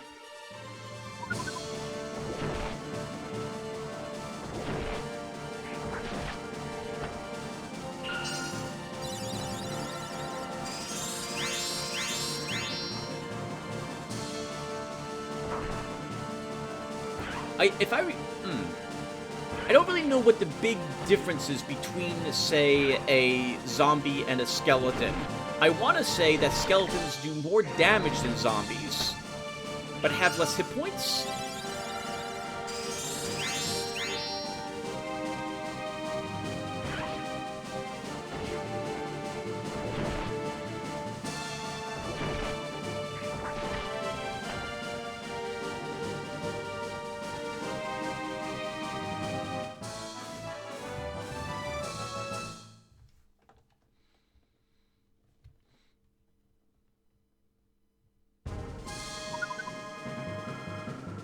Remember my name. I am Quas Debonair. I wonder if his hair is the thing that says that. Oh,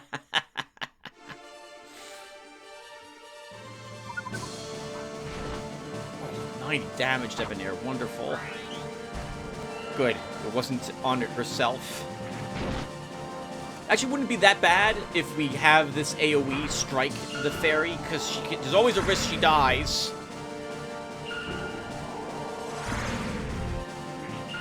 Okay, maybe the back that takes his head.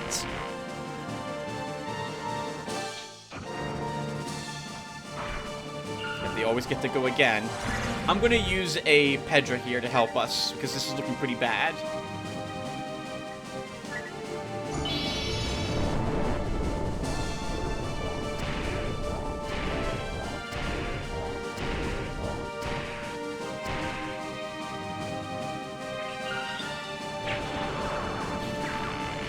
Sleeping Debonair is super awkward.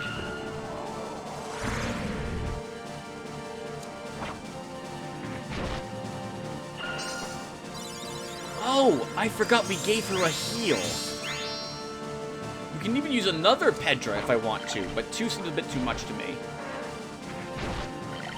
And we didn't even touch the leader, so we'll win this battle with him. But this group, yeah, gets right back on its feet and pushes forward some more. And we leave hurt. Interesting. That, if this battle had continued... Oh, well, we would have won it had it been training. Debonair, I'm actually going to send you at them again.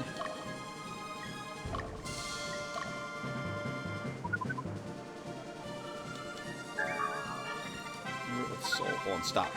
Magus, I don't know what you're doing, but I don't want you moving forward anymore. And it just occurs to me Debonair is probably going to end up fighting something, so I'm going to use instead an item.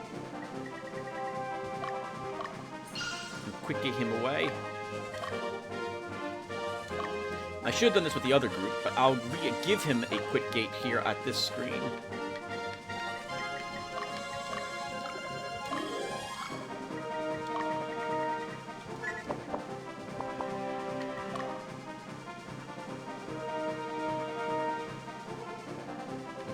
Dispatch him.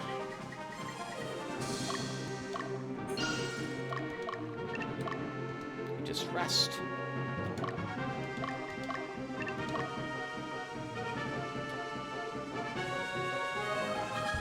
We're ready to attack! Let's go, Apophis.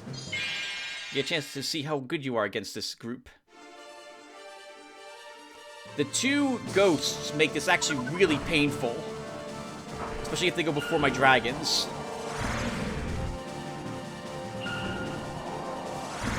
That's really bad. Maybe that'll wake him up? It did not.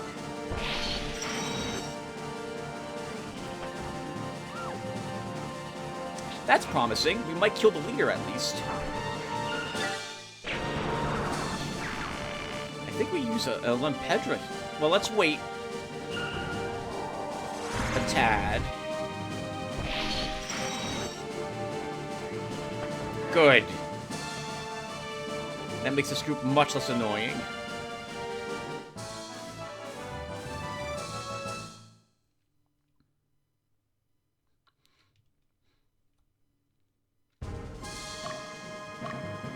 You will need to heal, though.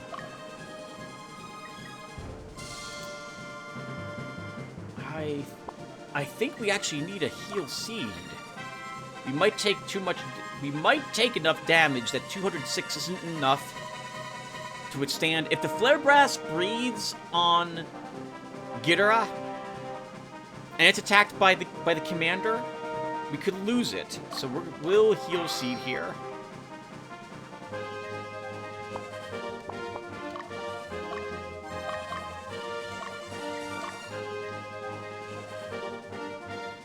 Oh, that's interesting. The vampire woke up and is now retreating.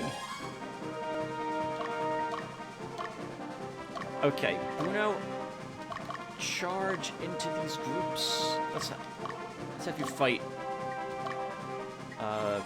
Sure. Go ahead and fight Bread. Dio,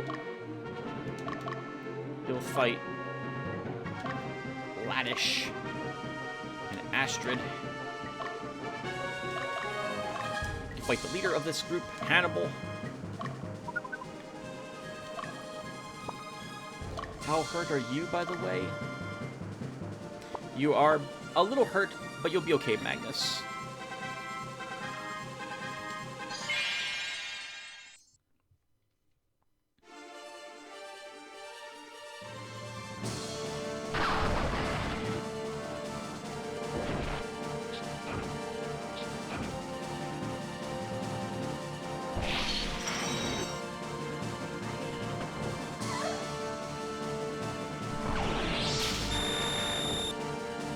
Oh, them all being paralyzed is very nice.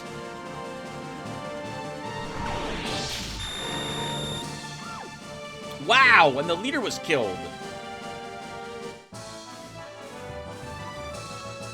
Good work. Good work, Apophis. Apophis. Apophis? Apophis? I'm bad at pronouncing names. Alright, let's heal here.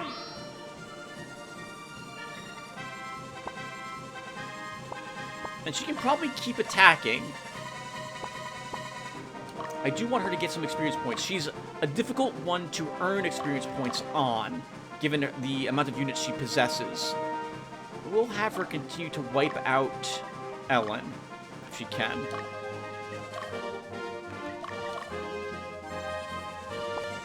Penelope's a little hurt, but she can probably head on out at this moment. What's Methal's alignment? 87?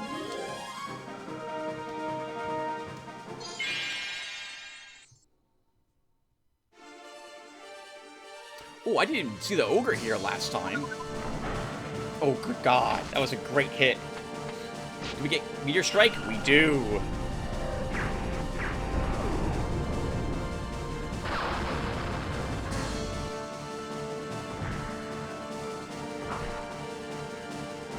That's awesome. We might wipe out the squad.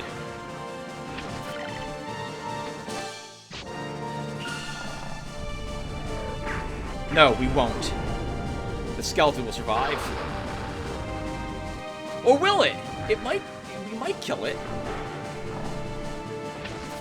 Barely survived.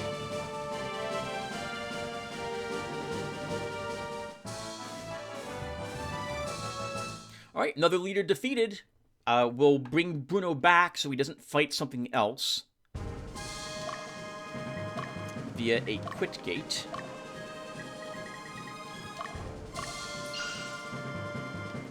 And then, of course, we'll go to the organized screen and equip a new one on him.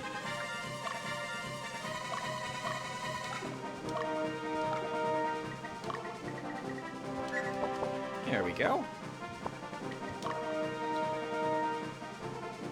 What do you guys think? I think I asked this before about the way I do this. I've never felt compelled to like keep a healer in all my armies, like clerics, to keep myself up and going. I've just relied on items for most of my play, since you get more than enough gold to... After the first chapter and the prologue are difficult to manage your money with, between training, buying equipment for your new units, and keeping units supplied with healing items. It's tough. But later on, as you can see, we have 37,000 goth at the moment. We're not in any danger of really running out of supplies unless I do a ton of training. And so I rely on the healing from purchases to keep my armies in the field, instead of clerics. Oh, Dio, you're attacking the group that we just defeated again. Okay. You'll wipe this group out, which is good, but I wanted you to fight a different group. You're gonna have too much experience points now. Hey, it doesn't matter, I guess, in the grand scheme of things.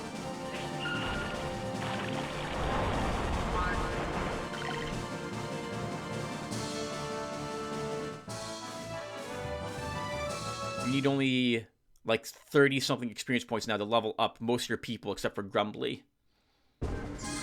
Check it out! Book of Bane. Who wants some of me next? Let's get it on. Oh, the leader! You're immediately taking on the leader, Dio. Okay. Let's do it.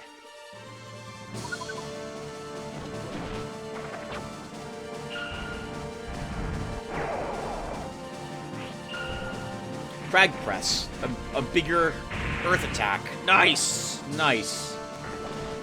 The Ninja Masters are some of the only ways that we'll see those types of combo attacks when it's two of the same element. Because generally, I want the status effect in addition to the big AoE.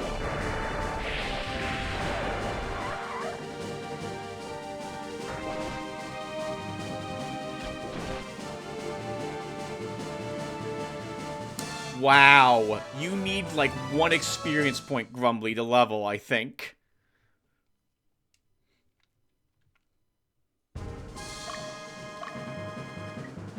I want to see that. 1 experience point. We can earn that. We can earn that via any like random encounter. I do want now to quit Gate Dio, because this is how we're doing it for this mission. Given the close proximity of these enemy armies in these really small legions, I want to make sure I split the experience points properly, and we don't have someone getting the lion's share of it from these battles. But we are running out of quit gates. We're going to need to purchase more, which are available at the city that Remy is near.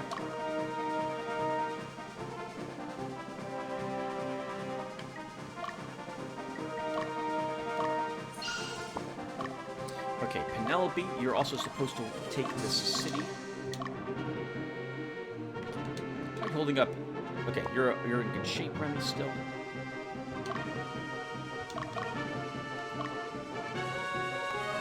Oh, it just occurs to me, these units are waiting for Magnus to move out of the way. And actually, it just also occurs to me that they may turn around to attack him now, that Black Knight. I can't tell what he's doing. Oh, this is the wrong group for you to fight. You should still win. But I don't think you kill... I don't think you defeat the army, which means that it gets back up again. Good blocks there, Ghidorah.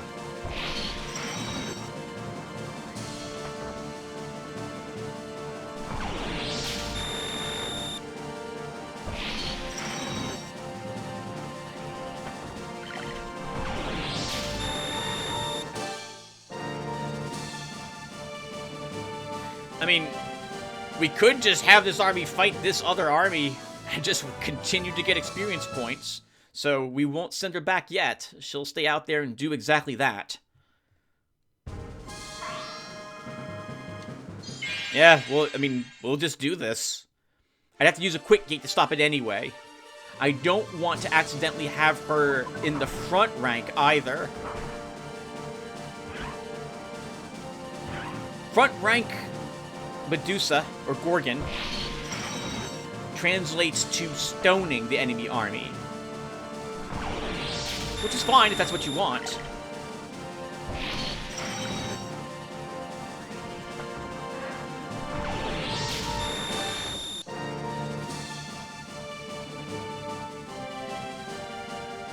But you don't get any experience points for stoning enemies, or nor killing stoned enemies, to my knowledge. If what Vin has told me is true. I've never used a Gorgon before either in my armies. So this is my first Gorgon. There's a lot of firsts here. Once again, I make it sound like I play this pretty often. No, the last time I played this, got this far in this game, last time I played this game, well, the last time I played this game was probably close to about 7 years ago, out on my Nintendo Wii in the living room. But I didn't get very far. I might have beat the prologue in like one mission, chapter 1, and that was it. So most of this playlist, this playthrough, the last time I had done this game was 20 years ago.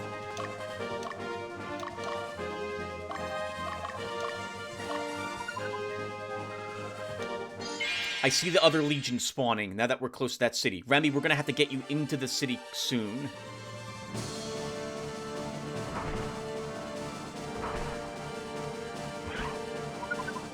You know, if they team attacked the Hydra, it would go a lot better for them.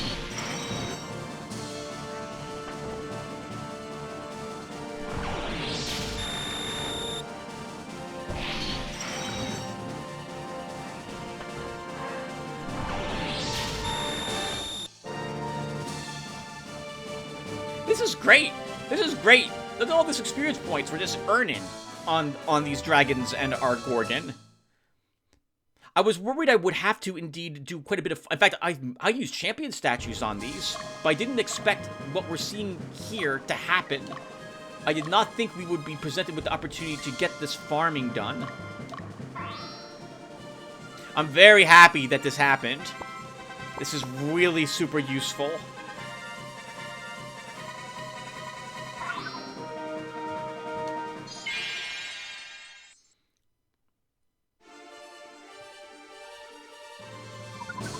I feel compelled to record all of it as well, as opposed to cutting the recording, because you guys should see what we're earning.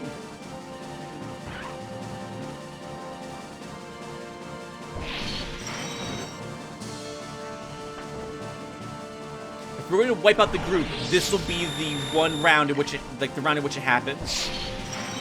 Nope, we're not gonna. Because they keep using a healing item,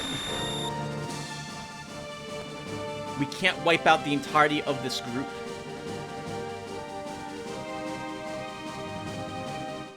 I don't know who thought by the... I mean, I love it. This is fun to watch those numbers go up on my dragons as they get stronger and stronger and stronger. But man, this is a bit... I mean, I feel guilty doing it. We'll do another round of combat.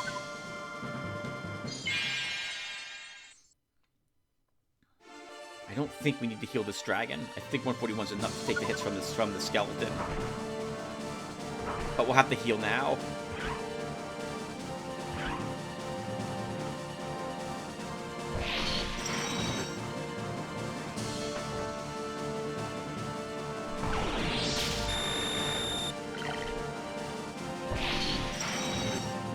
No, we're still not going to kill them.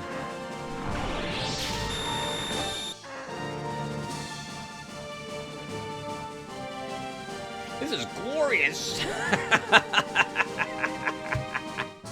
What an awful idea it is to feel undead in a situation like this. This is another reason why I kind of... Well, then again, if we did what I'm about to suggest, it means the regeneration doesn't matter. If the battles had to be fought until there was one winner, it would greatly change some of how this works, but then the undead, like, you keep looking out until there's one side standing and that's it. If your side won and there was undead, then the undead could probably get all back on their feet again. Would be how I would... Oh, no. There had to be quite a bit of testing to see how that turns out.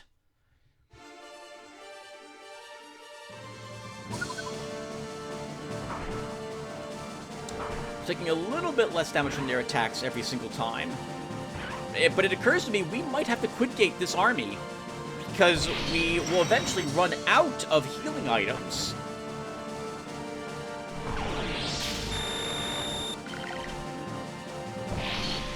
Nope. She's gonna shoot the one in the middle. Yep.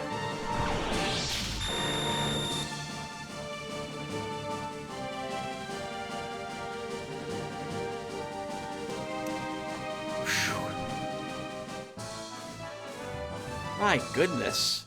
There's gonna be at least another, like, 4 of these.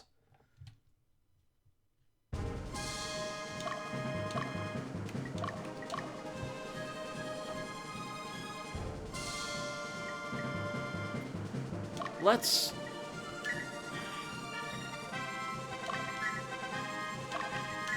do another round as they are.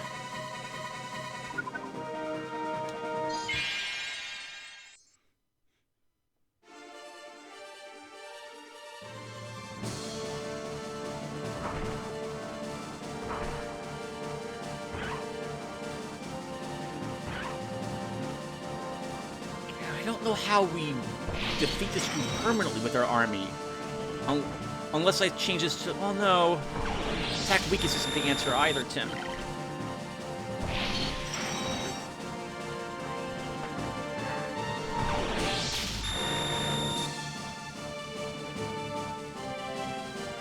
Okay, I think we do it next round. We're defeating them if I don't move my army. But to be safe... Oh, to be safe, I should use an item, but I can't because I didn't pause the combat. So if we're going to lose our dragon, this will be when it happens. They'll need a crit on him, at the very least, to down him. No, and Gitara even guard the attack, so that's not going to happen.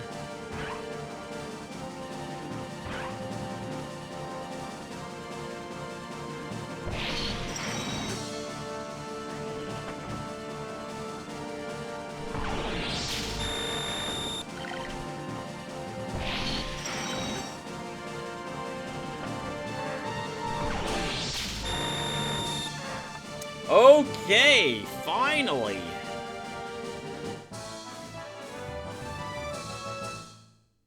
Finally, what level are they? They gained at least 3 levels during that battle. Bloodstain Robe. Apophis, you are done. We're gonna move you back home. 32! Wow! You gained 5 levels from this. And your dragons could stand to have one more battle to level themselves to 32 as well. Nice. The target has been eliminated.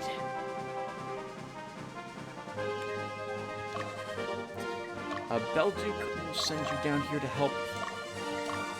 Upcoming battle, Remy. Come on, catch up. No, Remy, no! Alright, fine, Remy. You were right there next to them. Go to the stronghold instead.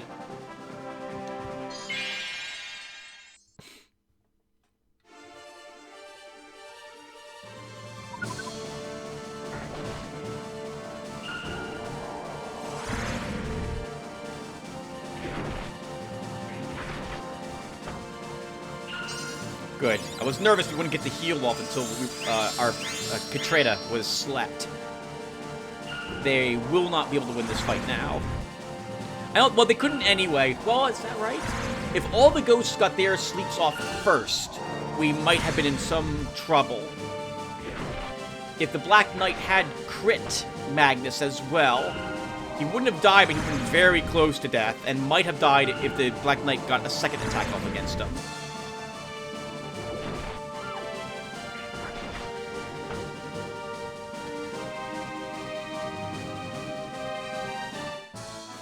We definitely want to farm all this experience points too. I may cut the recording next time we have a series of fights like we just did with Apophis. Magnus?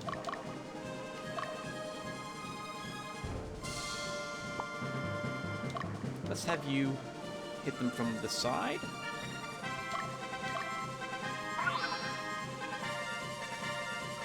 Or from the back, that works too. We know the leader's still here because they're retreating. They have the symbol of the stronghold above their heads.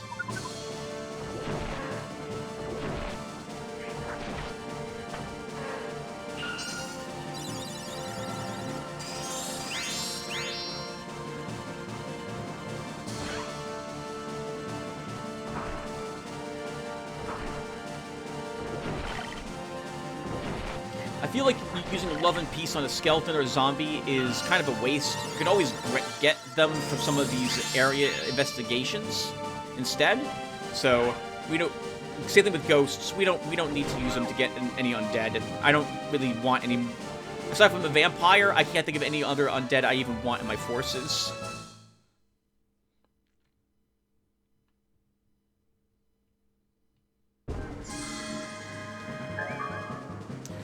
Exorcism. We already have one of those. Magnus, attack the vampire. Magnus! The vampire's right there! We succeeded in liberating Oroze. I mean, you are exhausted, so good thing we brought you here. But we need to do shopping. What should I get?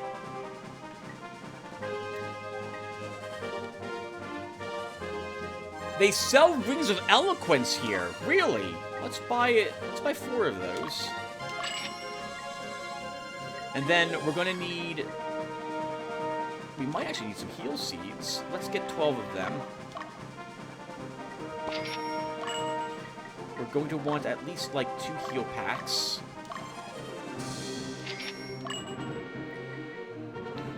Let's get some power fruits.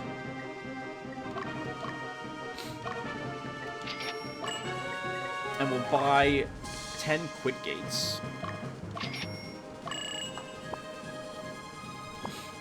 Okay, Remy can then use the power fruits on himself to make sure he's fresh for what's coming up.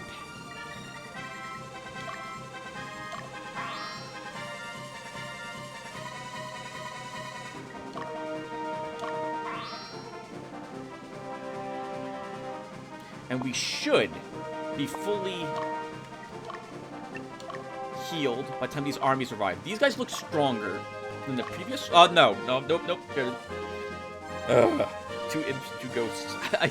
I saw the Ninja Master and Black Knight and thought the army was comprised of more units than just undead, but no, those are the leaders of their groups, Tim. I don't know why you were confused by that. Those are easy. You should be able to defeat them without too much trouble.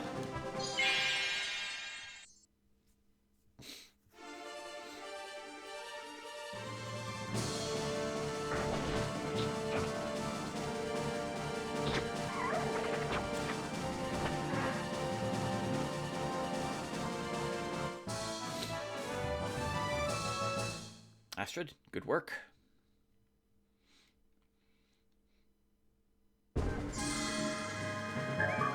Urn of Chaos. Let's rest you there, Astrid. Dio, how you holding up? Still hurt, but you know, I think you'll be okay.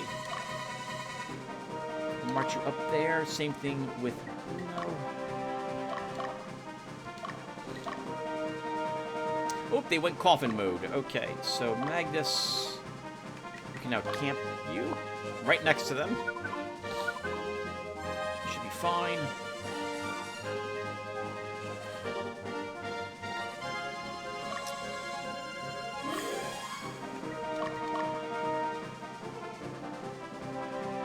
We're gonna have to use a heal pack. Actually, we don't, but I will anyway. Let's use this one. Just to make sure we're fully healed before those armies arrive. And since we will be taking some damage, let's buy a few other things for Remy. Hold on.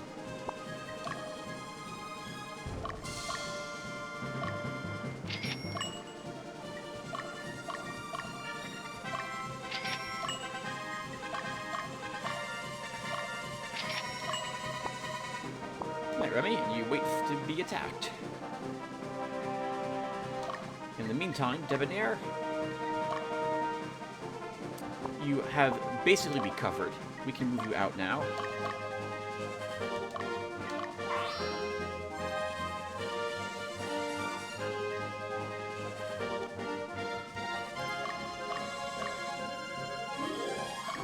Astrid, I guess we'll have you attack Grid.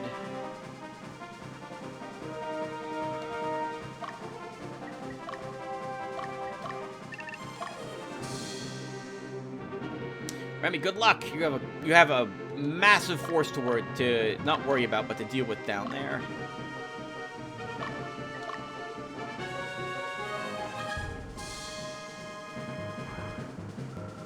We succeeded in liberating Meltas.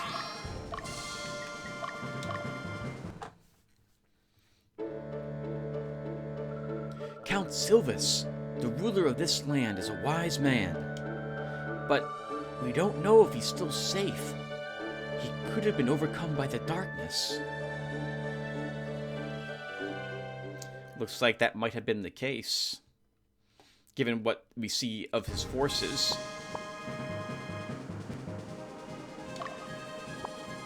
Remy, good luck! Oh, crap. Well, that was kind of a waste. There's no way Astrid defeats the coffin. Maybe the earthquake actually inflicts a good amount of damage to it, but I think it takes 1 damage from everything. Oh, it doesn't matter as well. Our dragon's asleep.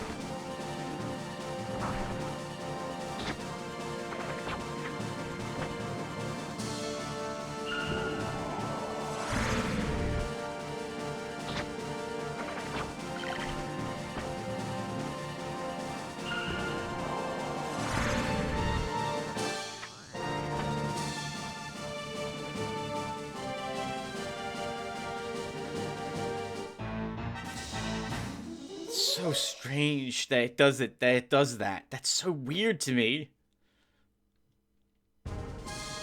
Oh, and we weren't even pushed back. But we can't win this fight. We can't win this fight. It's not possible. But they will be waking up soon. About another 2 hours. And meanwhile, there's undead that will keep getting back up. So why not keep attacking? Why not keep attacking?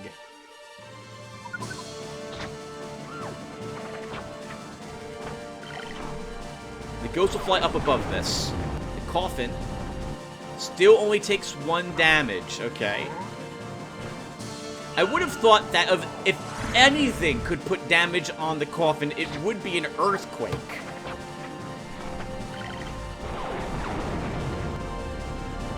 Nope. 2 damage. Takes the power downs.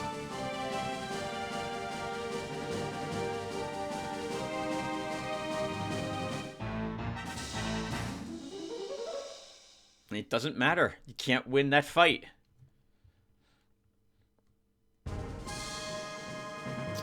What do I do with you, Astrid? Let's leave you here. And wait till they wake up. Magnus is going to march across this bridge to try to force these 2 units to stay away from the enemy fortress. It'll give us a chance to see if Count Silvus is also guarding it.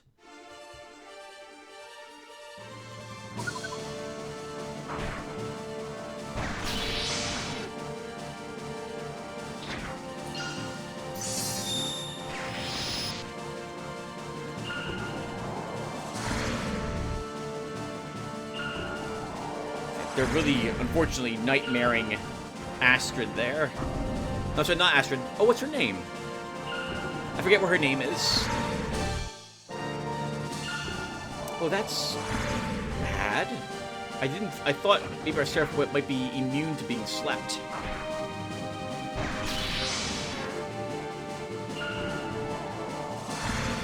Well, you won the first battle without any significant damage.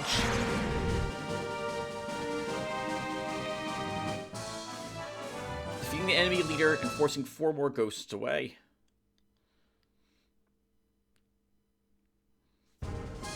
Second group.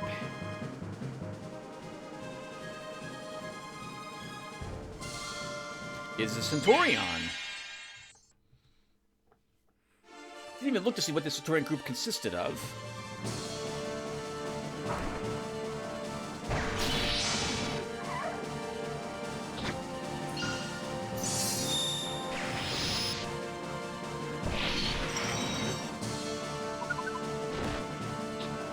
Good God. It's a Malachite, that's the same sword, I think, Nephrite sword? I think it's a Nephrite sword their leader's using.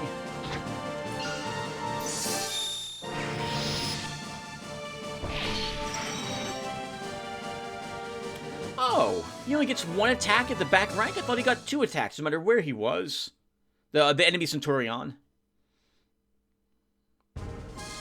Okay, well done, Remy. We can now go ahead and use that heal pack we gave you.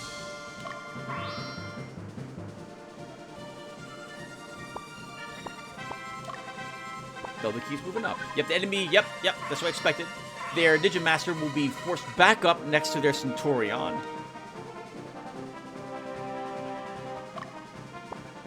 Yeah, we can finally visit this town, too, I think. Remy, let's have you go inside.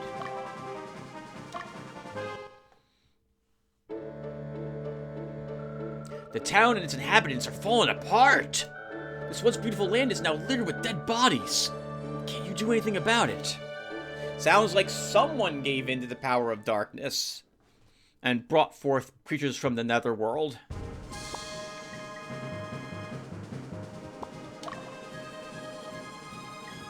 I guess, Remy, since you are doing quite a few oh wow, 1 experience points more for 2 of my units. We'll keep you there. Belduke, let's have you chase down Palon. Apotheosis. I'll bring you down here to no, we don't need to replenish supplies. We purchased the supplies I want to replenish. We'll keep you there.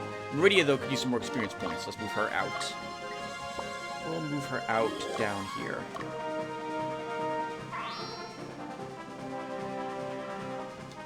Yeah, get him, Dio.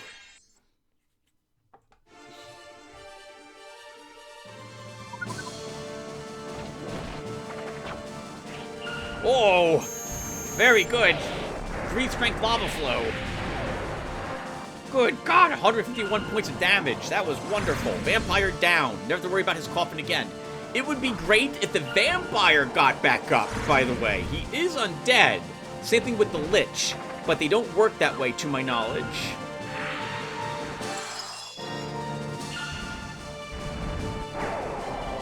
We'll find out right now, I suppose.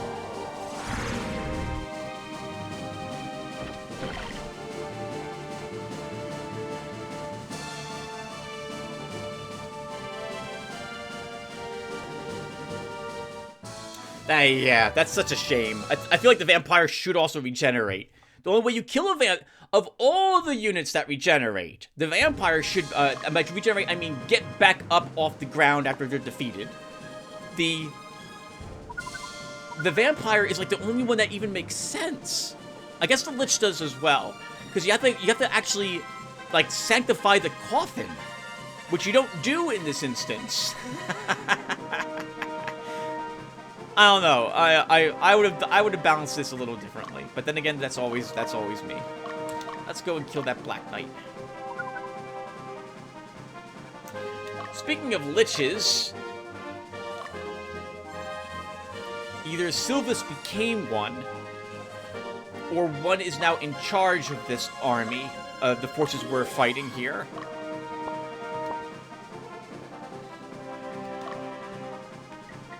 This will camp you outside that bridge.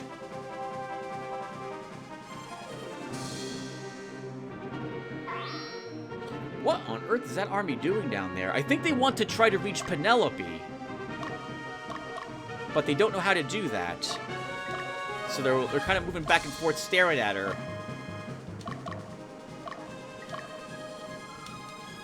Alright, Magnus, let's move you across the bridge. I want to scare these units south. This is a 4 ghost group, right?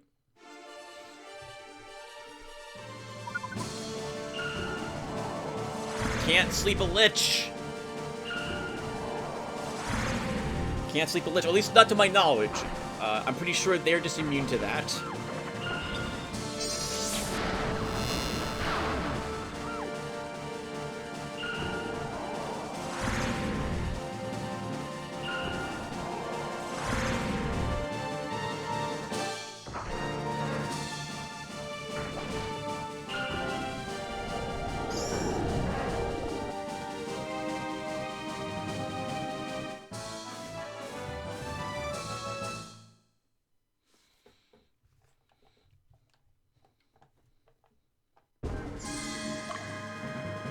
Done, Belduke. We can rest you. Because that guy's not going to even get to you. He's going to stay right there trying to avoid combat. Meridia, let's have you fight what's left of these guys. Alright. Oh! Alright, I've captured Fano. Oh, that's awkward. Okay. But too late. We've captured the location. Let's let his stamina recover. Thought that was an evil location. 38 down here, so we'll need Belduke or Meridia to take... Ow! That's what's going on. They're too good... they're too evil aligned for these cities. Okay, Apotheosis can actually conquer, then we need her down here, because her alignment is neutral. Oh, actually it's not. It's slightly... Oh, right, because we just killed a bunch of undead over and over again, so she can't do that there either. Then let's... She's probably done. Let's go ahead and have her retreat. And do we have a group that is leaning... Debonair, I think, is leaning chaotic?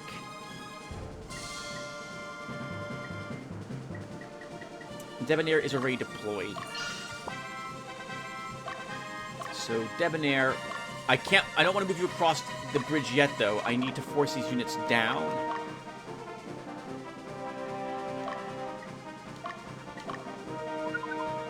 What's the alignment of this city? Karvala is 55. That would be a group for Apophis to go and take. A group, a city.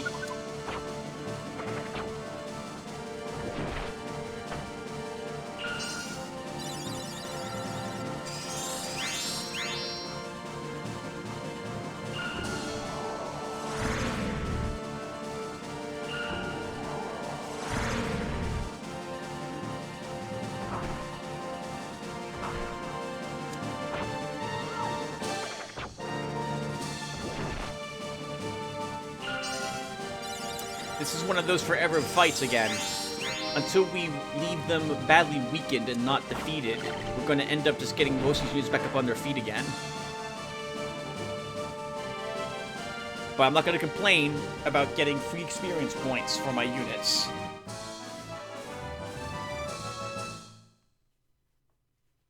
Although some of these units, squadrons, won't be seen again for a bit, so we can get the experience we want on other squads instead. Debonair? Nope, still can't move you. I need those two move down. Magnus, what are you doing? Okay, good.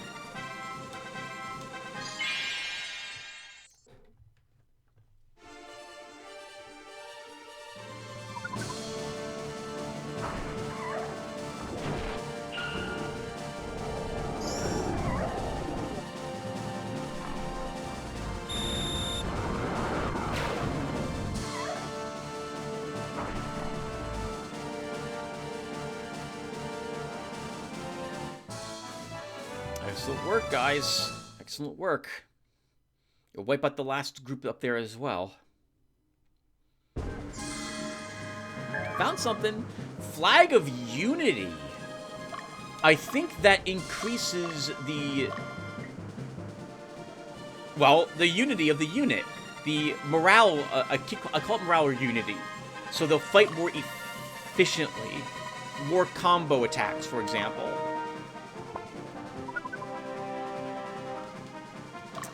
Okay, Dio, let's have you go into the city. I've heard a lot about you. You've been fighting Lotus in the desert ends of the Netherworld, right? By the way, did you go to Winia? Looks bad, doesn't it? The pride of the kingdom is lost, and now it's the armpit of the Netherworld. Is there anything you can do? Yeah, we can go there next. Well, I intend to go to every location because there could be a Dragonite book there. We want it. So that's the plan currently. Dio will have you look in this direction. You don't care about that direction. Okay.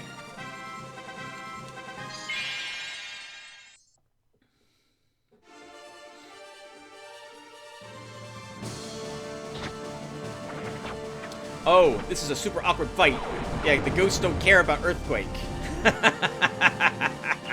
Ghosts don't care about Earthquake. Thankfully, ghosts also can't do any damage to us. They're not poltergeists. They don't pick up objects and throw them at us. They're apparently tired. They're very sleepy ghosts because they're not doing anything to us. There we go. Slept one of us.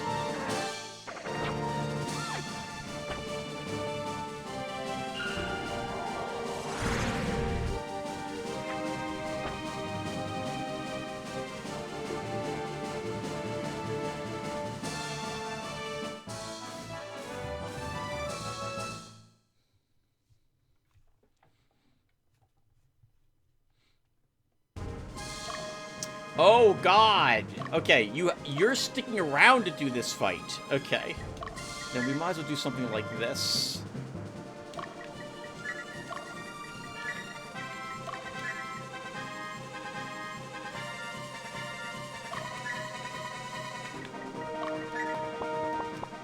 That might give us a chance.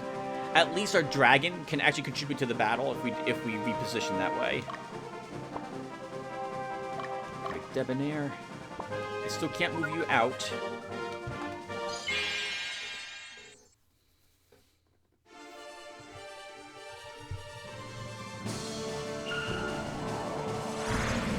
Tired ghosts. Very tired ghosts. I can tell because we're resisting, so their attack power to actually put us asleep has been significantly weakened.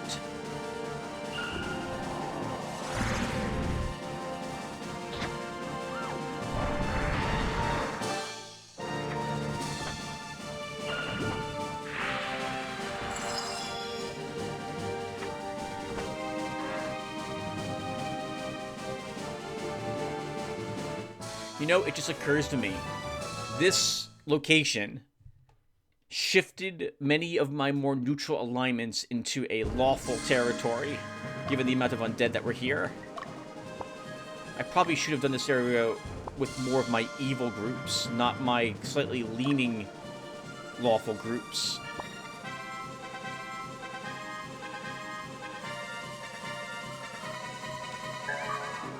Stone of Quickness found by Meridia, who will charge this unit. And Remy can now wipe out what's left of that one enchanter group as well.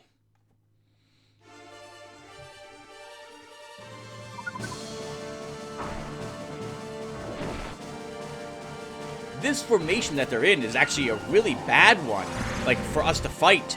This would have been a better formation for them to be in when they launched their attacks. Or it could have been, had Meridian not gone first and wiped out that one imp.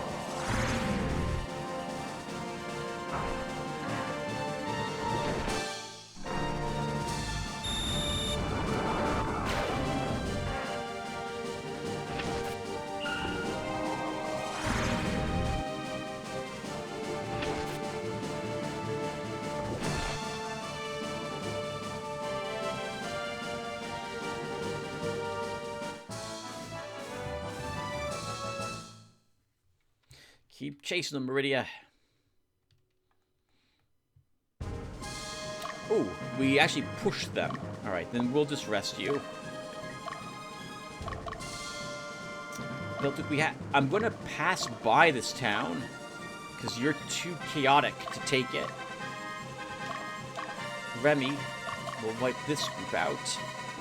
And I need...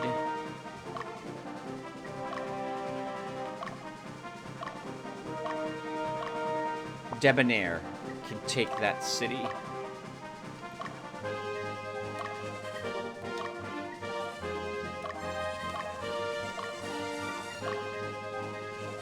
$55. Okay, so I don't want to. I want Apophis to take this city, but I can't do that until I know that this mage and this vampire have been dealt with. Because otherwise, we could lose the game if they walk into my city.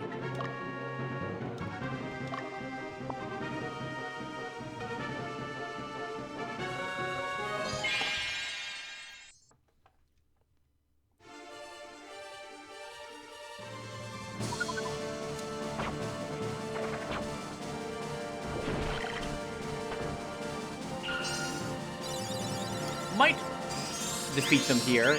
If they don't sleep, my front line will be okay. Nope. Probably won't defeat them.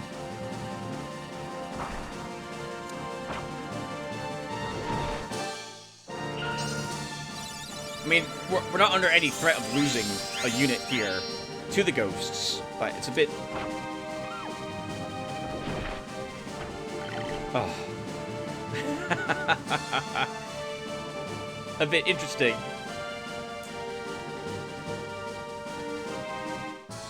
Penelope's army is all single target damage.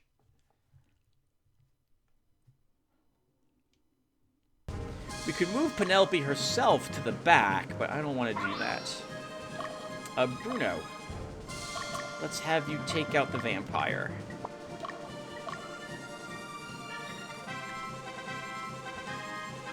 Astrid, you will go back home. Elduke, well, since... Oh, I'd like Meridia to do that fight. We can now break out of their camp and attack the enemy. They will probably still be sleeping by the time we hit them.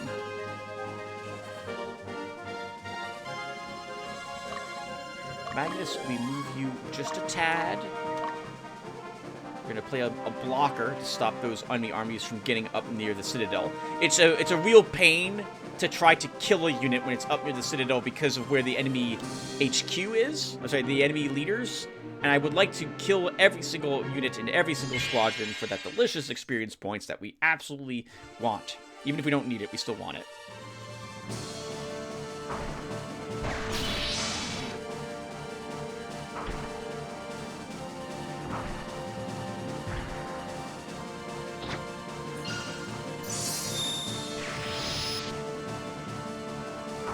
This might take a while. Because of that golem is going to keep allowing those skeletons to get back up again.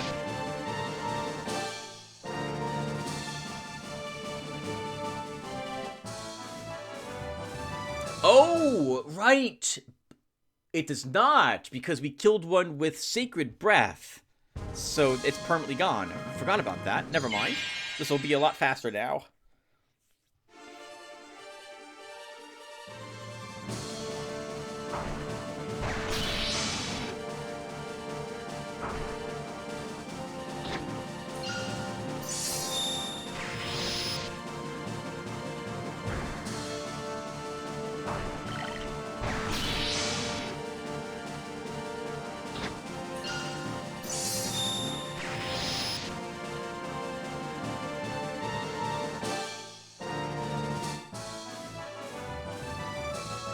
I think we do it next engagement. Go, go, go! Kill! Them again, the skeleton, which is already dead. And the golem, which was never arguably alive.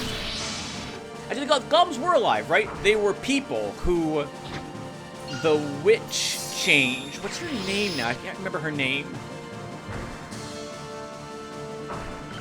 They were dudes that she charmed and then took the heads off of and replaced it with those helmets. Alright, not bad, Remy. Thank you.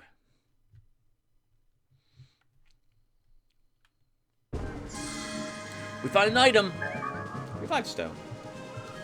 Target has been eliminated. Let's have you come back home and rest. How cute! A wild platinum dragon. Oh, nice. Some free experience points for Meridia. Assuming we sleep it. Oh. I forgot that you were hurt, so this gives me a great opportunity to heal our frontline paladin. Never mind, we won't have to even sleep it. We just have to hit it. Good work.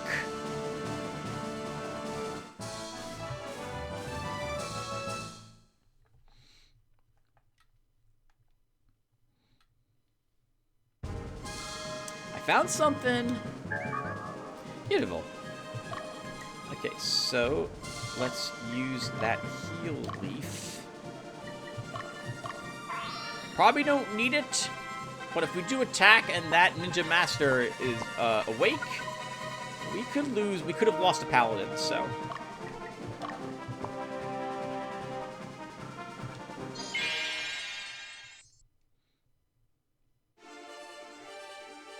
I don't think this group survives. Even without Tracy using Meteor Strike, Gina does so much damage. Oh, well, maybe not, now that we missed that one skeleton.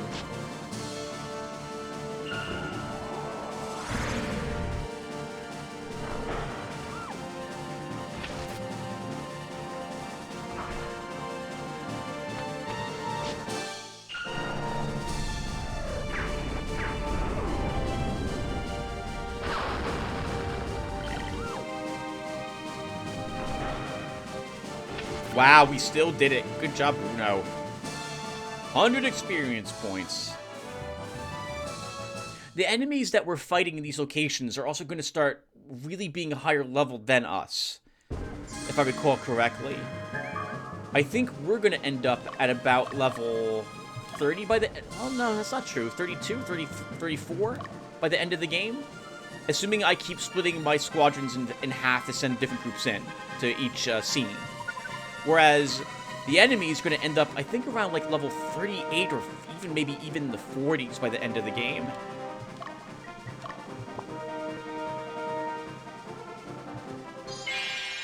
Oh, Penelope, you might be tired now too. We should take a look at you.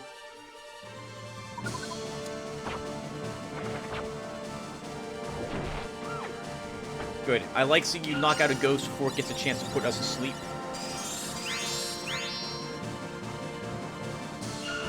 We could shift where our healer is to... Okay, never mind. To avoid the ghost sleeping our DPS. It's the DPS we want here, assuming we want to wipe out these enemies. We might do it. We get 3 more attacks.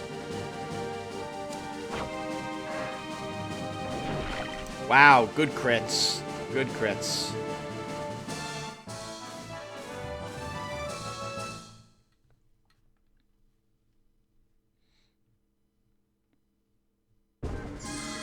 Find an item. A weapon I can't pronounce. We have one of those already. This is a air staff, if I recall correctly. Target has been eliminated. Alright, Meridia says hello to that group. Oh, they just woke up. Okay, so good thing we did indeed heal then. I would like Leia to fight this enemy army. I don't like fighting. Let's finish this quickly. Well, really, Meridia? I didn't think that was the case at all. I thought you loved fighting.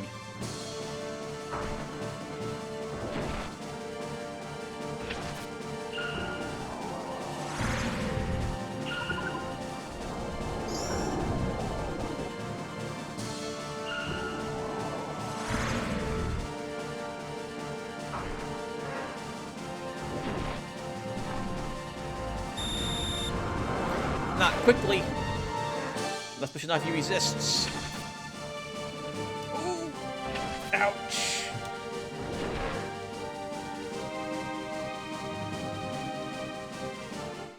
Everyone leveled again. Good work, everyone.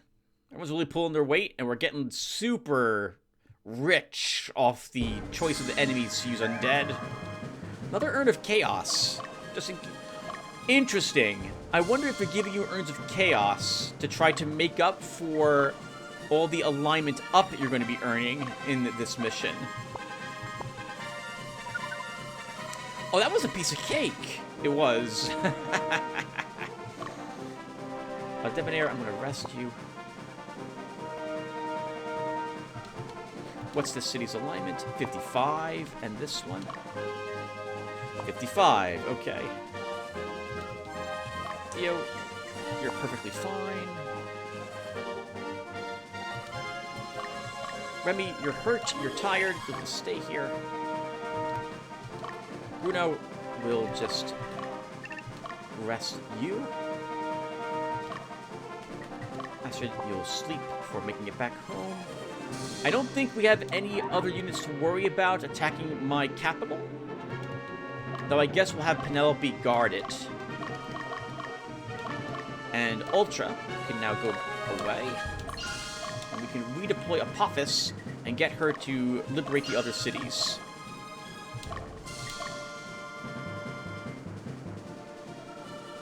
We encountered a wild boulder golem. Wow, just left the village city? Our HQ? It's in our HQ. The enemy sent an assassin. That's not really an assassin. It sent a battling ram, I suppose. Oh, we might kill it.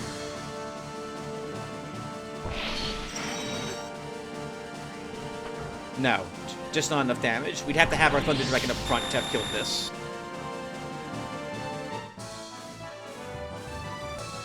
I guess we can do that. We can move our Thunder Dragon to the front, since now we know what we're fighting in terms of neutral encounters. Or one of them, at least.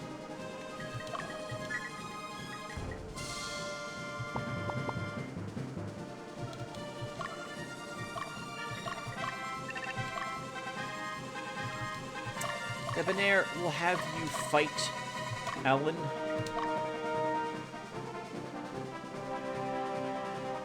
Alright guys, and we're just now waiting around for Apophis to liberate some of these towns. Bruno will move across.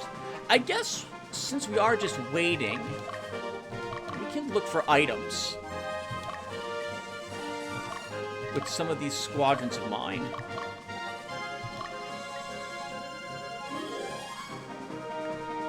In a few nooks, as it were.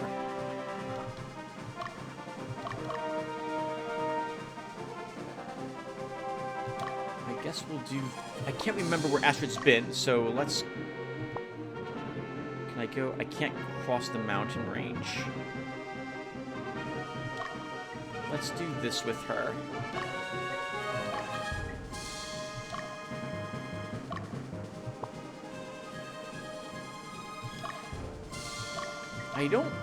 I don't think we'll need Bruno for this fight, so I'm going to have Bruno do a little bit of item searching.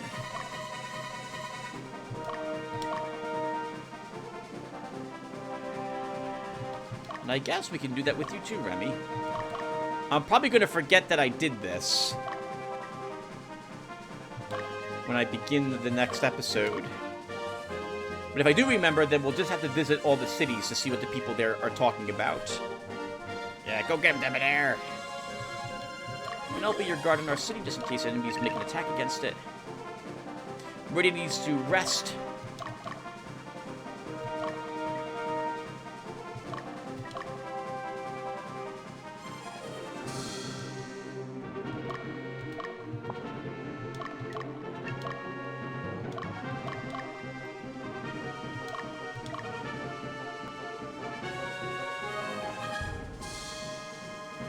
Go get him, Debonair.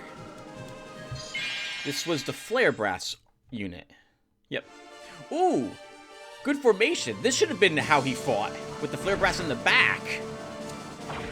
We might lose our fairy here if it gets 2 of those crimson notes off. Actually, we won't. No. Well, okay. Well, now we might. I have to remember that this Valkyrie has a healing spear with her.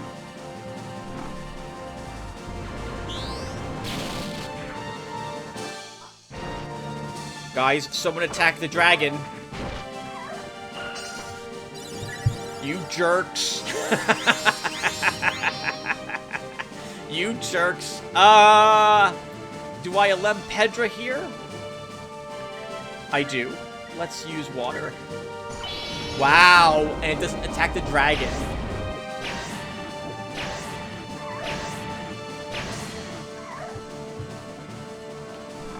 Thankfully, she did get a heal off on our fairy.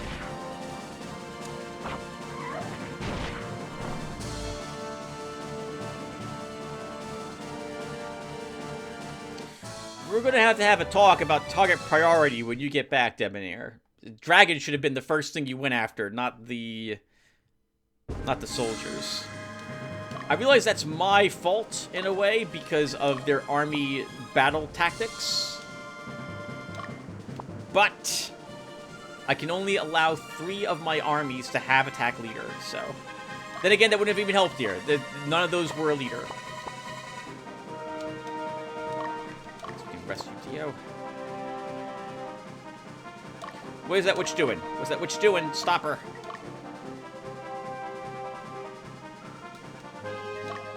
Over there. Let's have you wipe her out.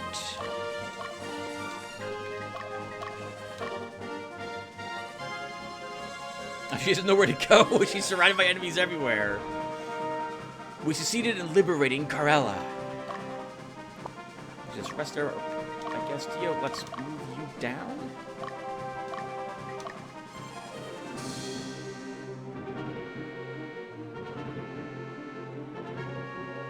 Don't do it. Don't do it. She's gonna do it. She's gonna move right into the city to attack, whatchamacallit. But, I mean, Apophis can handle her. It's just, she doesn't need any more experience points. No, don't do it! Don't do it! She's only gonna do it. She's gonna charge right into Apophysis. Darn you! Debonair was the one who needed it to kill you, whatever you are. 2 pumpkin heads.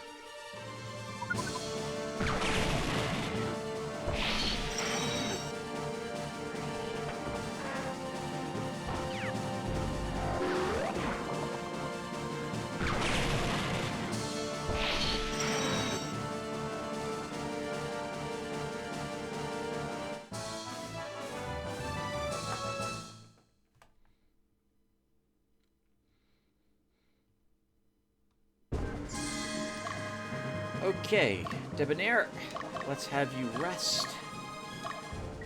Everyone else can also rest.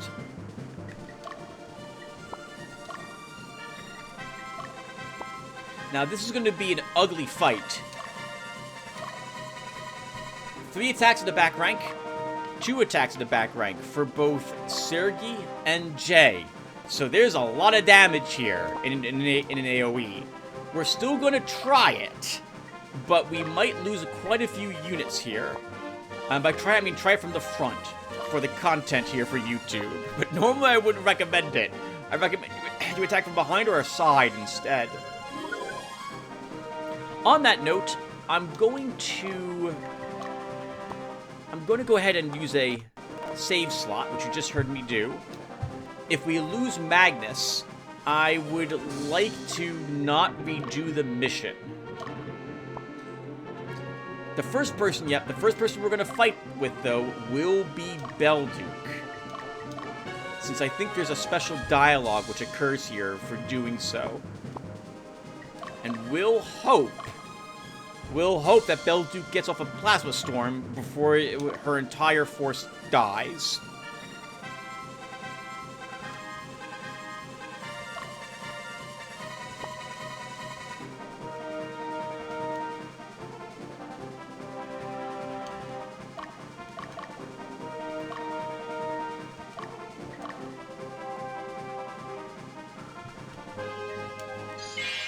Good luck, Belduke.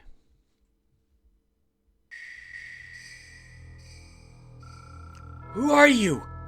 Where is Count Silvus? Where's my father?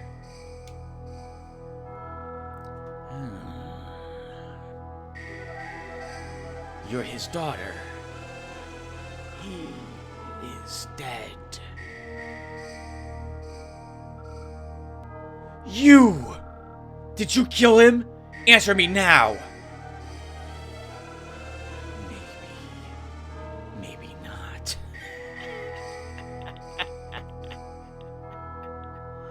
I will avenge his death. Oh, that's so awesome. I love how thin the liches look, too.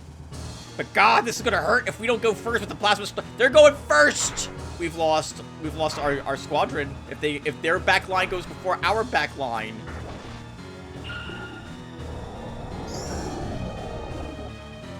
Plasma storm. Oh no! It didn't paralyze anyone. Oh Jesus! Belduke's dead. She's not dead. She's barely alive. Oh, God. Virtue.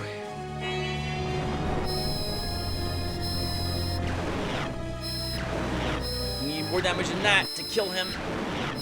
Oh, he only takes 1 from the Virtue Pedra. Belduke's down.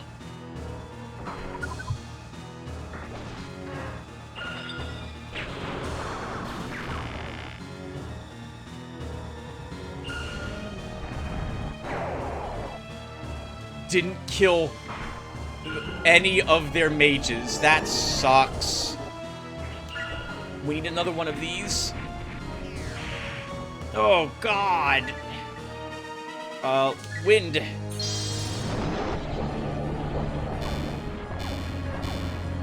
I was hoping to attack the other one, because now Leia's dead.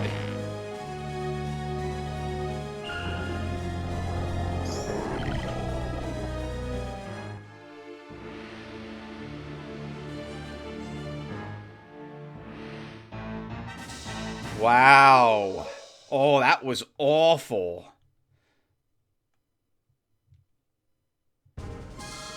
I can't afford to lose. Is this... That's not the city. Oh, I didn't take all the cities yet with Apotheosis. That gives me an excuse to do so here. I didn't take this city either. Debonair was supposed to take that city. So Debonair... Oh, well, I want to visit this current city too. Okay. So there's a few things we're going to do, everyone. Let's see. Apotheosis, you're just going to stay here. Belduke. Oh, we assigned you your leader.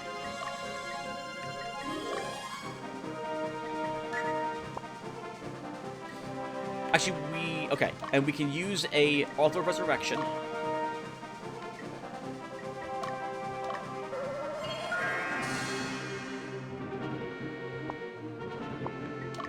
We can move you into the stronghold. I'm not going to use an altar on Apotheosis, on whatchamacallit. You used a healing item. Did you resurrect somebody? That was the wrong... I don't know why I did that. You did not. Okay. It should be Magnus who attacks next and we just win. But the first thing I still want to liberate these towns. Okay, Remy, let's have you keep exploring, I guess. You'll check the river edge on this side. Debonair, you can liberate this stronghold. Apotheosis. I'm gonna make up whatever. I don't know how to pronounce it. Of course, I gave her that name because, of course, that would happen. Let's not move you out yet, because what we can do is Leia can exchange items with her And we can give her the altar. Now, I know, yes, I know, viewer, I can just go to the witch's den to do this. But the plan is always that I don't like doing that. I feel like if we were attacking the enemy leader, we should have finished it. Unfortunately, I forgot to liberate these two cities. I really do want to liberate them. So I'm going to use the Altars of Resurrection and pretend as if we were in the final battles here. I guess technically I shouldn't even be allowed to do that, right? I should just attack. But I do want these cities liberated first. I guess no, I'm gonna do this. I'm probably not making any sense. So when I begin the battles against the enemy HQ, I like to pretend that we've all launched our attack at the same time, we arrive there, all the battles happen, and then after the last one of my units has fought, at that point, if we suffered huge losses, it's back to the witch dens. So right now, I should have had Dio and Magnus attack the HQ, despite the fact that we lost people in Leia's group. It would have to be a risk if any of Leia's group gets back up as a zombie. But because I forgot to actually liberate these cities, and I swear I forgot, we are going to go ahead and use resurrection altars to get people back on their feet. I don't have to. We could go back to the witch's den, which is somewhere around here. Actually, is there a witch's den around here? Oh, it's in our HQ. Okay. Oh, that's interesting. So they start you with the witch's den to guarantee you had it. Okay, that's interesting. But I don't want to wait and go all the way back there. I don't want to cut the recording to do that either. I'd rather just use the altars. It's a good penalty to be punished for such a decision, although I did do this for the content. Investment of wind, okay. And we're... Tim, you probably shouldn't... I don't want to attack. I want to liberate the city. So they're going to be at full combat strength again when we walk back in there. That's super awkward, Tim. No, I want to wait till we get the cities. So we're going to wait till we get the cities. Astrid, let's move you here. We did destroy one of their archmages, which is very useful to have done.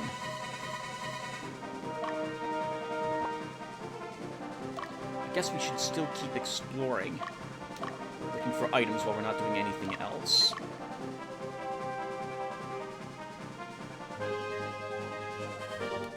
And Leia, we can go back to using Belduk as the leader. I'm not resurrecting our Lich Jiwan because I want to use... Actually, I guess... So we're done with her. So now I guess I will go back here to resurrect the Lich in the Witch's Den. I would not resurrect the Lich via a altar, because I don't feel the pressure to... Unless, of course, we were in danger of having the squad wiped, which was a real was a real risk with Leia. I thought we were losing the squad. It just occurs to me only right now that means they're all permanently dead. Wow, Tim, you got lucky. You got lucky.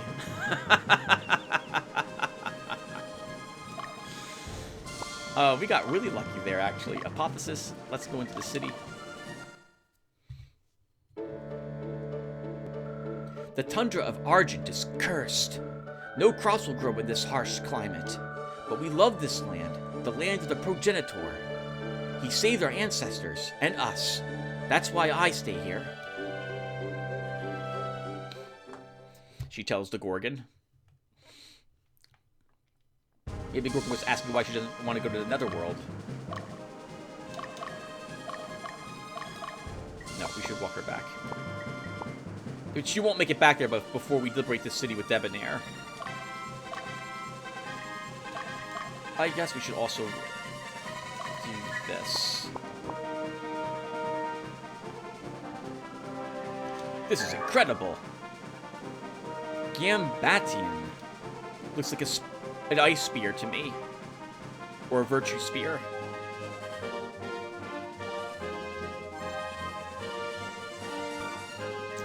Man, and of course the urge to flee is overwhelming during these battles, but I think you guys are finding it more interesting when I don't run. I should not do this fight with this group. because this is Magnus. But we're gonna give it a try. We are set to attack leader, so assuming we're able to survive a round of this, I think we win. We also have a healer, which will be super useful when fighting big AoE. Glina has been liberated. Right, Debonair, let's visit this place.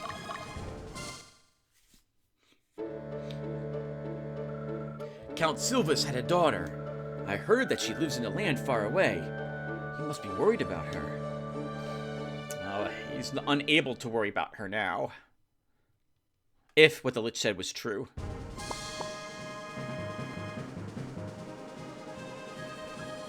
Okay. Oh, Astrid's tired. Well, I don't think it's a fight. Let's have her go into the city.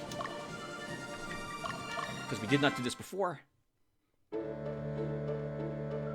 This place is too cold for an old man like myself.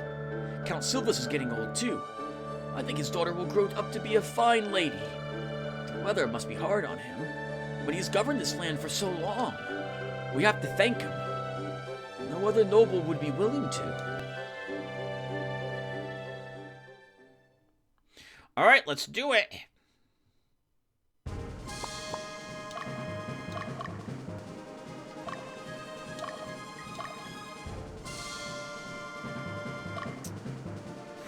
Geo, you'll follow it up. Ooh. Attacking from the side is actually a bad thing for us. Because he'll be protected behind a unit. Yep.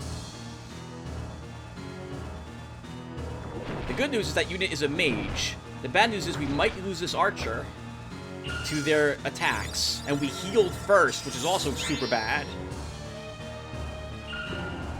And they put to sleep one of our frontline paladins. So good for them. They're doing a great job targeting, and we're not. Holy crap.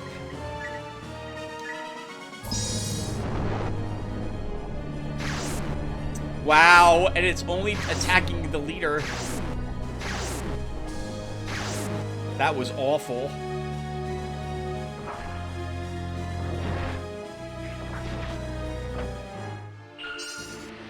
We won't heal that paladin fully.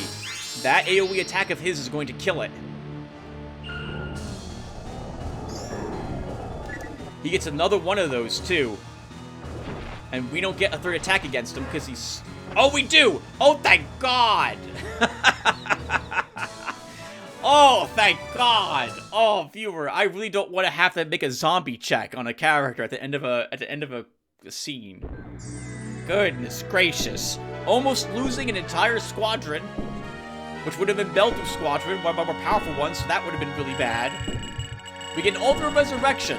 Okay, that's very nice. Thank you, game. I also need to buy another 2 of those. Good God. Wow, that was so close. I didn't realize it was going to do so much damage.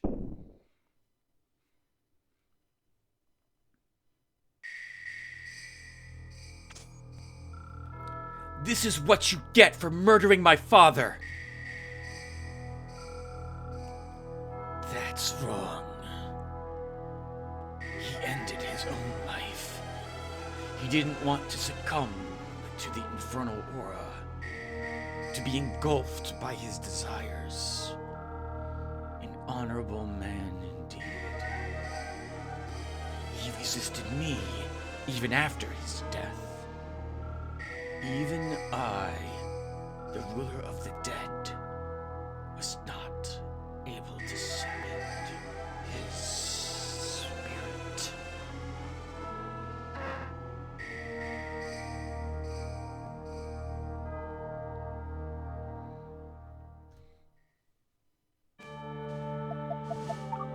Uncorruptible. Very good. Okay. Holy crap!